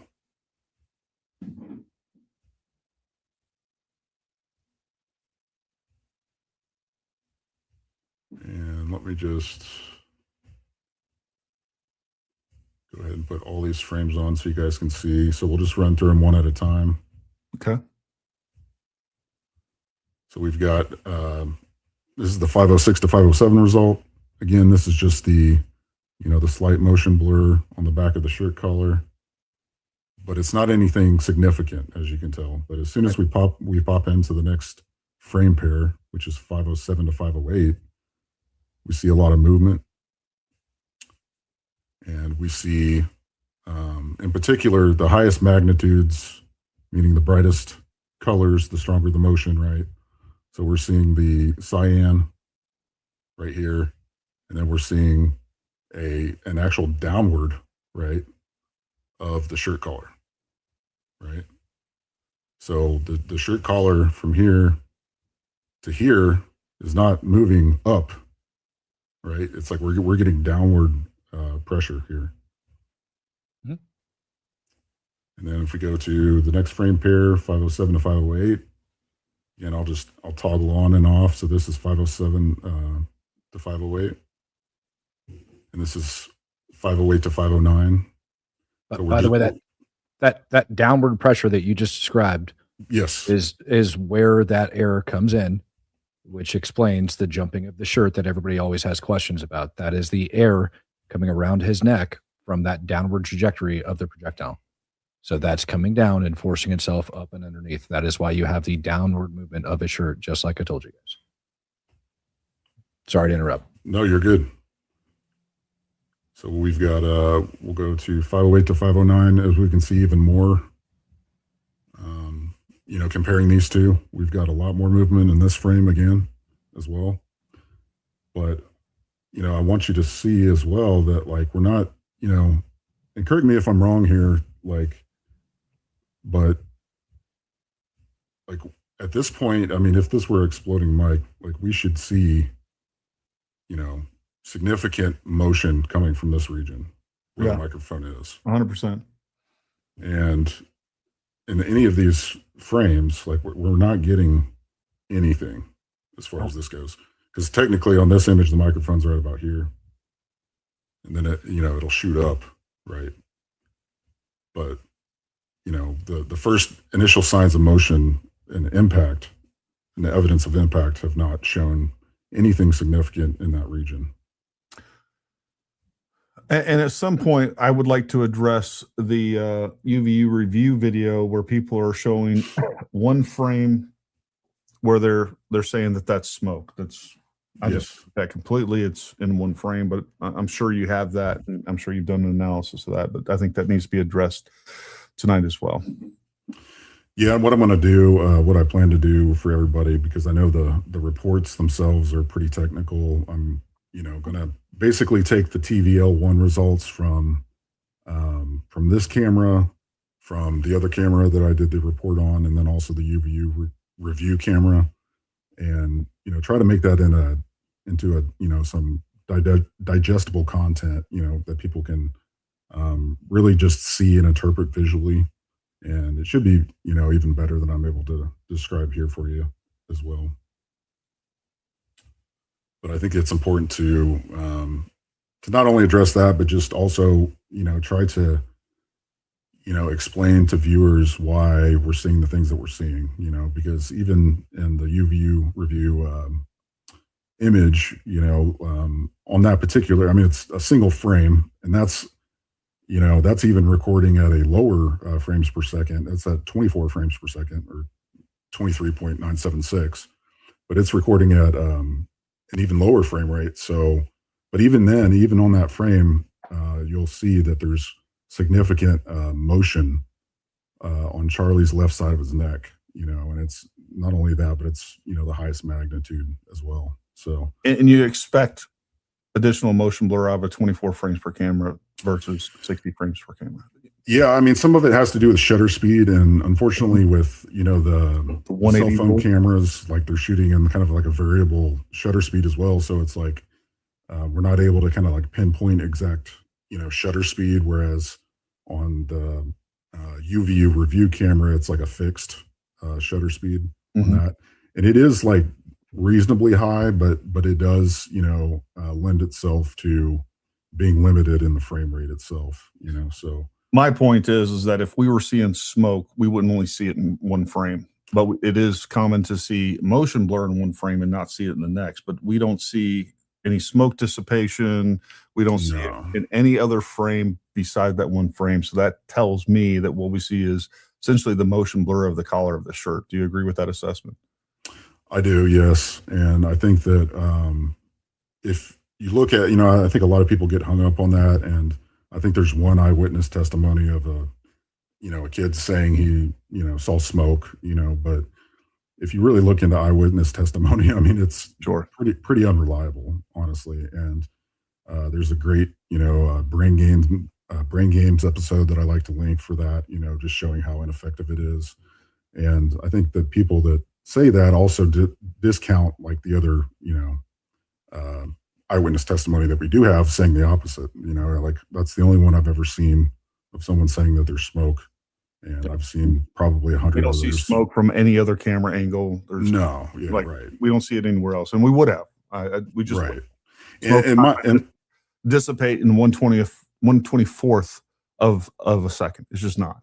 Right. And also if you take a look at that frame, I mean, it's my theory that if you look at where that blur is, it's technically like, you know, the motion where the magnet and the mic are moving the next frame, like that's the exact location, right? So it makes sense, you know, in my mind that you know, that mass generated just created that motion blur, you know, and that's why it's not necessarily, it's more pronounced in that specific area of the shirt collar than anywhere else, if that makes sense. No, it makes perfect sense. Midgray, that was pretty comprehensive. Do you have anything else that you're wanting to show us through this? I know you're wanting to go through these photos. No, I think that's it. I know that you guys wanted to take a look at this one in particular on this other test. If you guys want to talk about that in particular, as far as the C2. Yeah, go ahead, Matt. I think you were wanting to talk about this specifically. Yeah, you want me to talk about the C2? Yep. Because it was, I believe it was you that told me that it was a leaked autopsy that they ended up getting that from. Well, what was said, Allegedly. and this was given to, so everybody knows, it was given to, oh God, Stephen, I can't think of his name. Anyways, not Stephen Crowder, but anyways, and what was said was that basically the vertebrae that were crushed was the C2. I don't remember if it was the C1 or not, the C3, the C4, and then like the T1.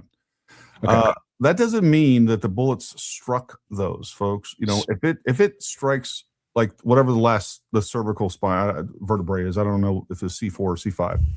Folks, the hydrostatic shock wave and just the transfer of energy is it hits one of those vertebrae and then it like compresses down on the discs in between and it continues to relay that motion just like Newton's cradle. All of those vertebrae are going to be damaged. What people like Ian Carroll and many other people that are just disingenuous and dishonest, okay, what they're saying is, oh, so it hit the C1 and then went down. Nobody's saying this. So first of all, this is the statement from Andrew Colbett over at TPUSA. He said, and I quote, this came from September 20th of 25. Yep. I just spoke with the surgeon who worked on Charlie in the hospital. He said the bullet obviously should have gone through, but it didn't go through. Charlie's body stopped it. His bone was so healthy and the density was so impressive that he's like the man of steel. It should have just gone through and through. In the end, the coroner did not find the bullet just beneath the skin. Did find the bullet just beneath the skin. So here's the thing to understand. Number one, that this statement ends up coming from a surgeon, but he said that his bone was so healthy that it just ended up stopping it, right? Is essentially what he said. So we take a look at these two, and if what you said was was it Stephen Crowder allegedly? No, it was Stephen Gardner. I'm sorry, Stephen Gardner. Yeah. Okay, so Stephen Gardner allegedly ended up getting it, and then that particular frame that he has, if you put it up there, ends up showing that bulging that ends up going out in the back. And this goes into the terminal ballistics that I just ended up explaining to Ian Carroll, and I actually have a good link here that I'll end up putting up on my screen in just a sec to save you some trouble over there. Anyways, so yeah, here you have that little yellow arrow that bulges out. Took this and I ended up going ahead and paying for like Super Grac Heavy. Ended up giving it different images and asked it to just go ahead and, you know, align with where the spinal column essentially would be with this. And it does put that bulge, you know, essentially somewhere in that vicinity when you end up taking a look at it, which kind of lines up, which has people, you know, questioning if, you know, this ended up striking down below his Adam's apple. People are wondering, well, how does it go up and impact and do those different things? And there's several different explanations that actually go into that, which I'll go ahead and break down here for those of that aren't familiar with terminal ballistics and how they work. I just explained a minute ago, and this is a pretty decent diagram. Give me a sec while I pull this up.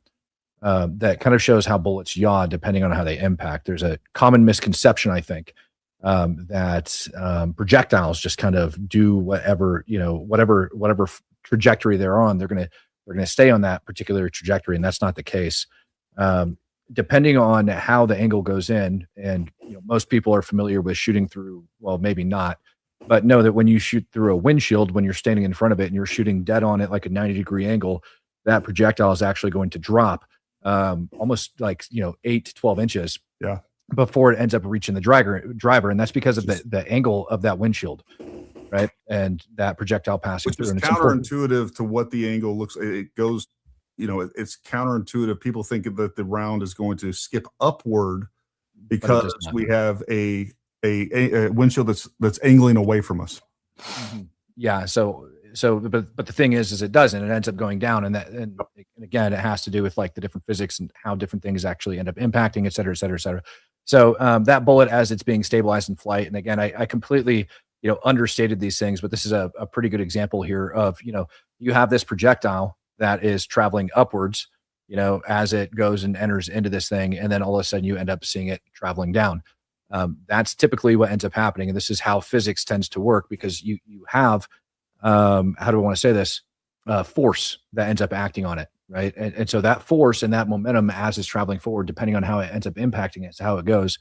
And I tell people all the time, they can play this game with several different things, and we could overemphasize it by, taking this remote. If I have this remote that ends up coming up and striking the tip of my finger here with evenly applied pressure, you guys can see how it just starts to rotate and go through that. So this is, again, extremely oversimplified. Coming forward, I'm not lifting it. That's just applying the same energy as it goes forward because it's met resistance. And so in this case, we have the tip that's actually coming in, and you're going to have this top half that is going to impact first, which then creates that yaw. Now, as that goes in, it's going to obviously hit different muscle density, tissue, et cetera, bones, frickin' ligaments, all of these other things. And those create different forms of resistance, which then cause that projectile to tumble. So I'm not saying it's made a big change in direction and all of a sudden just started working its way up. I'm saying that begins to start the tumbling process with inside the tissue, which then becomes extremely unpredictable because of all of the different things that ends up flying through. And so when people like Ian Carroll are telling you that it is impossible because he's shooting it at a downward angle, therefore it should have blown out his back, it lacks the basic understanding of two things: one, terminal ballistics, and two, physics.